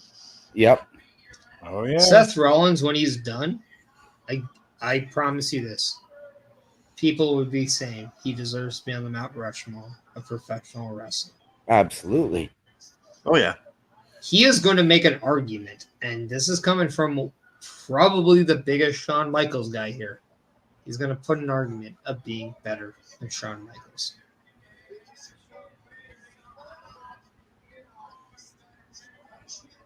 I think in terms of, I don't even want to say career longevity because Shawn had an epically long career. Right.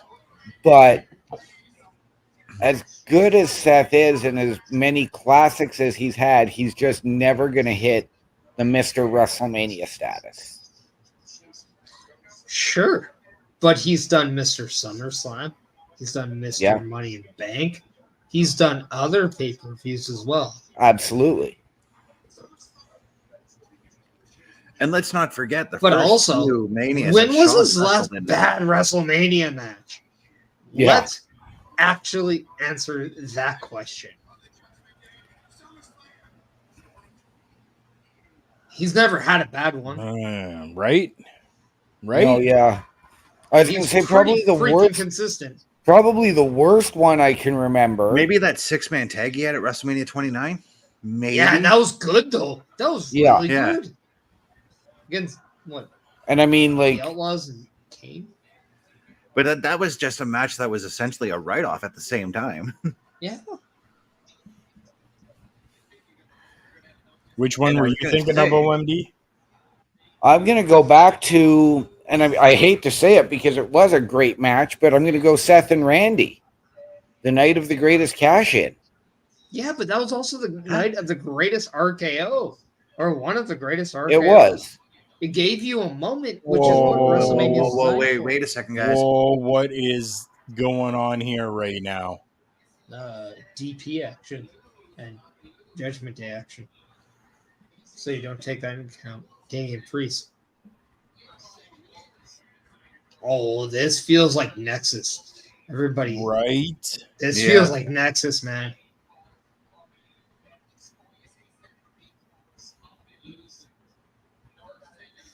This has been a Judgment Day heavy show, and I'm fine with it. Yep. Judgment Day is the best faction in WWE. And I'm going to say that pretty obviously. Like, come on. Bloodline is no longer. It really is. Right. As much as I wanted to see Bloodline and Judgment Day in War Games, yeah, I'm kind of fine without it at the same time. But I also want to see Imperium and Judgment Day in War Games. Yeah.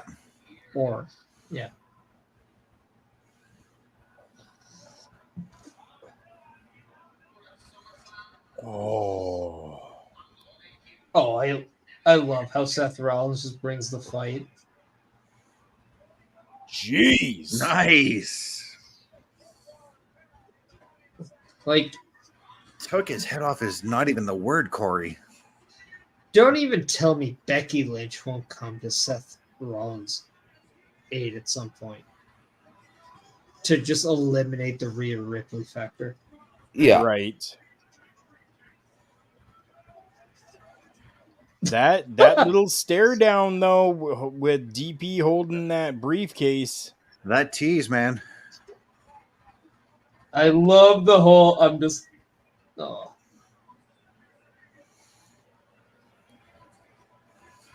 Okay, so do we see KO make the come out or? Whoa! Ho! Ho! Oh, whoa! Watch where you're throwing there.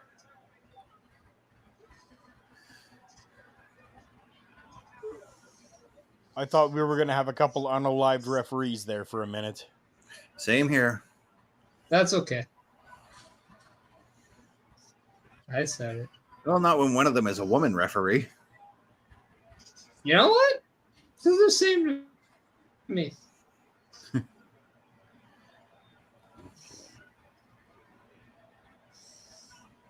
The crowd is chanting, "We want tables."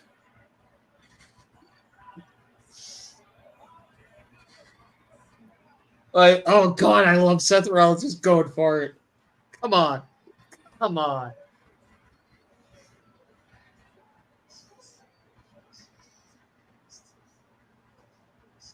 Oh, Seth Rollins is so good. I can't even begin to admit. Oof.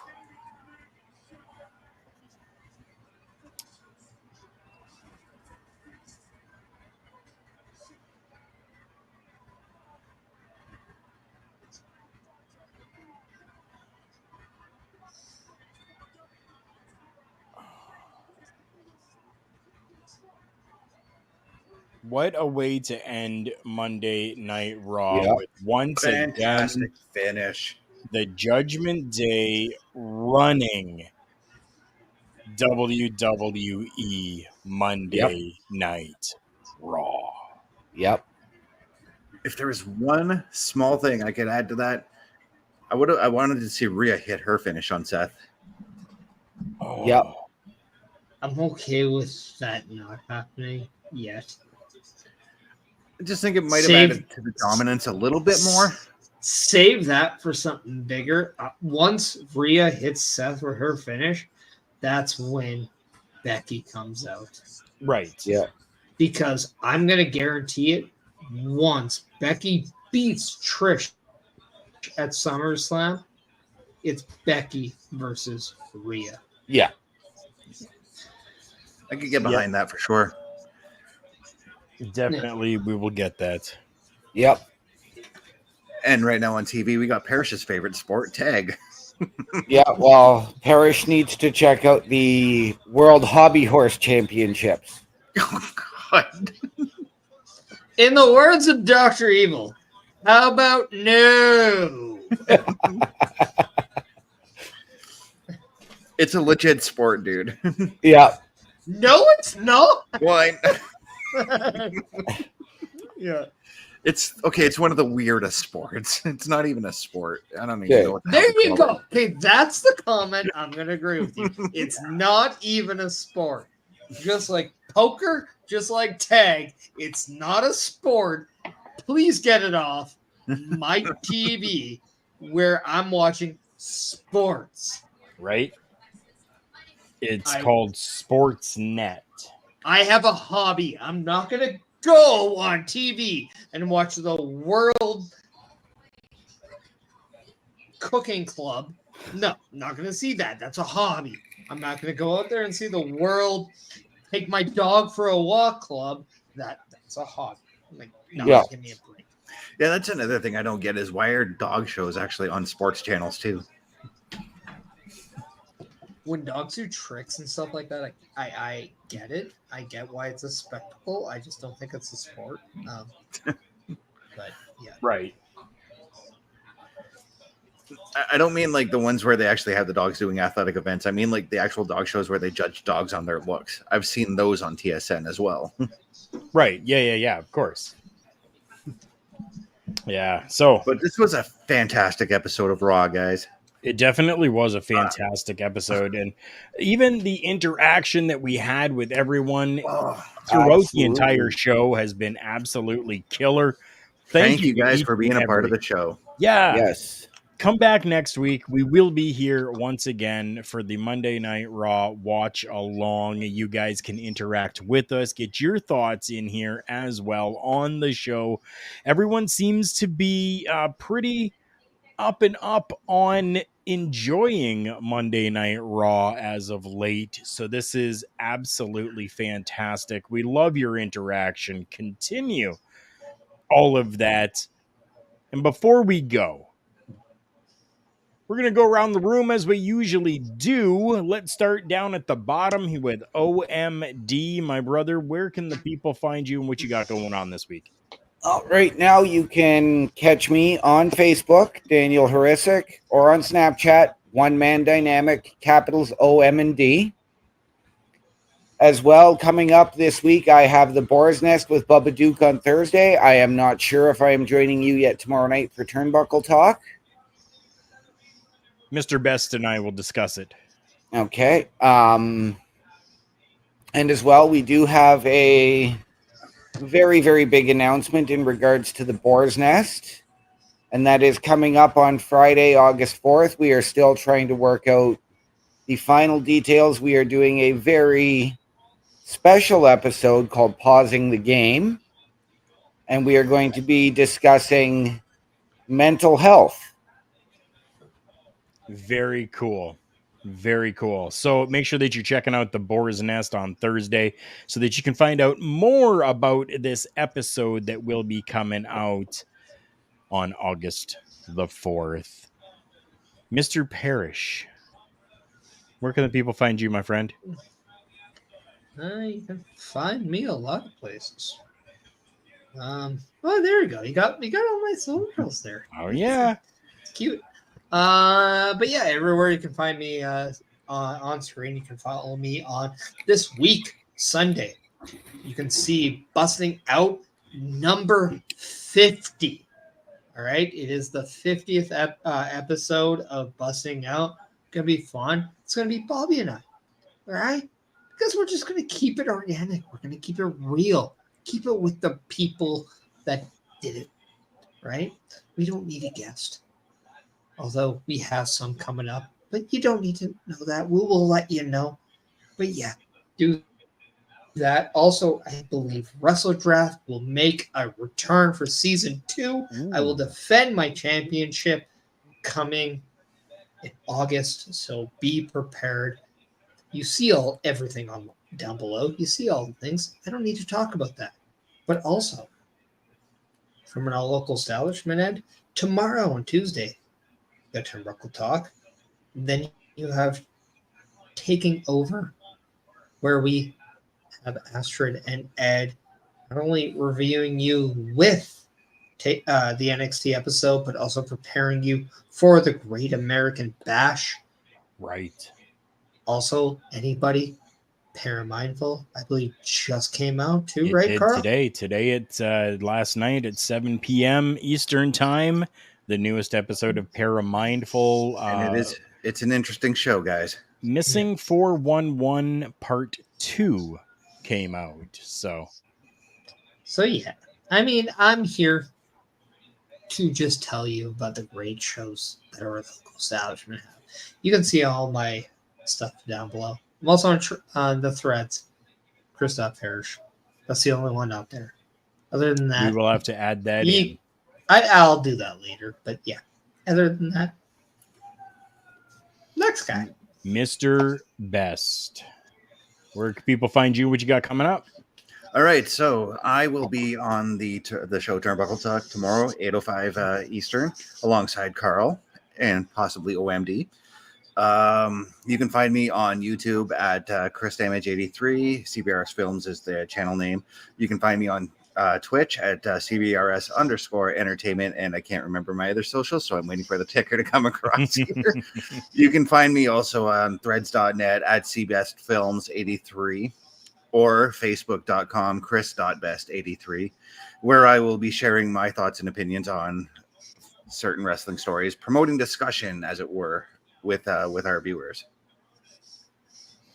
And it's already been talked about. Yes, Turnbuckle Talk comes to you live at 8:05 Eastern Standard Time every Tuesday. For all of my socials and everything having to do with myself and Turnbuckle Studios, you can find that at my link tree, linktr.ee/Karl Karufel. That is linktr.ee/KarlKarufel. For Chris Best, for Parrish, and for OMD. This has been another edition of the Raw Watch Along. Thank you, everyone, for joining us. Good night.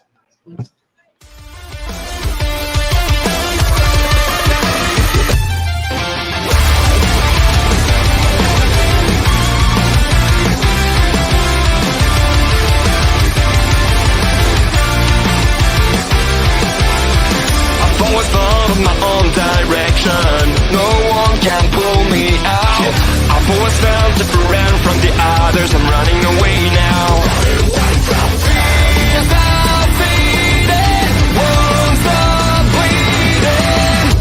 'Cause I'm sick of standing up instead of going south. I'm sick of never being able to cross the line. I'm sick of pretending everything is fine. You got it, you're just a fucking freak like me.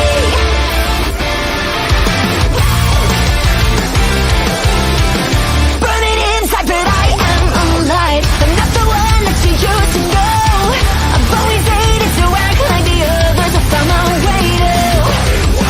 Tears are fading, won't stop bleeding. Bears are fading, bears are fading. 'Cause I'm sick of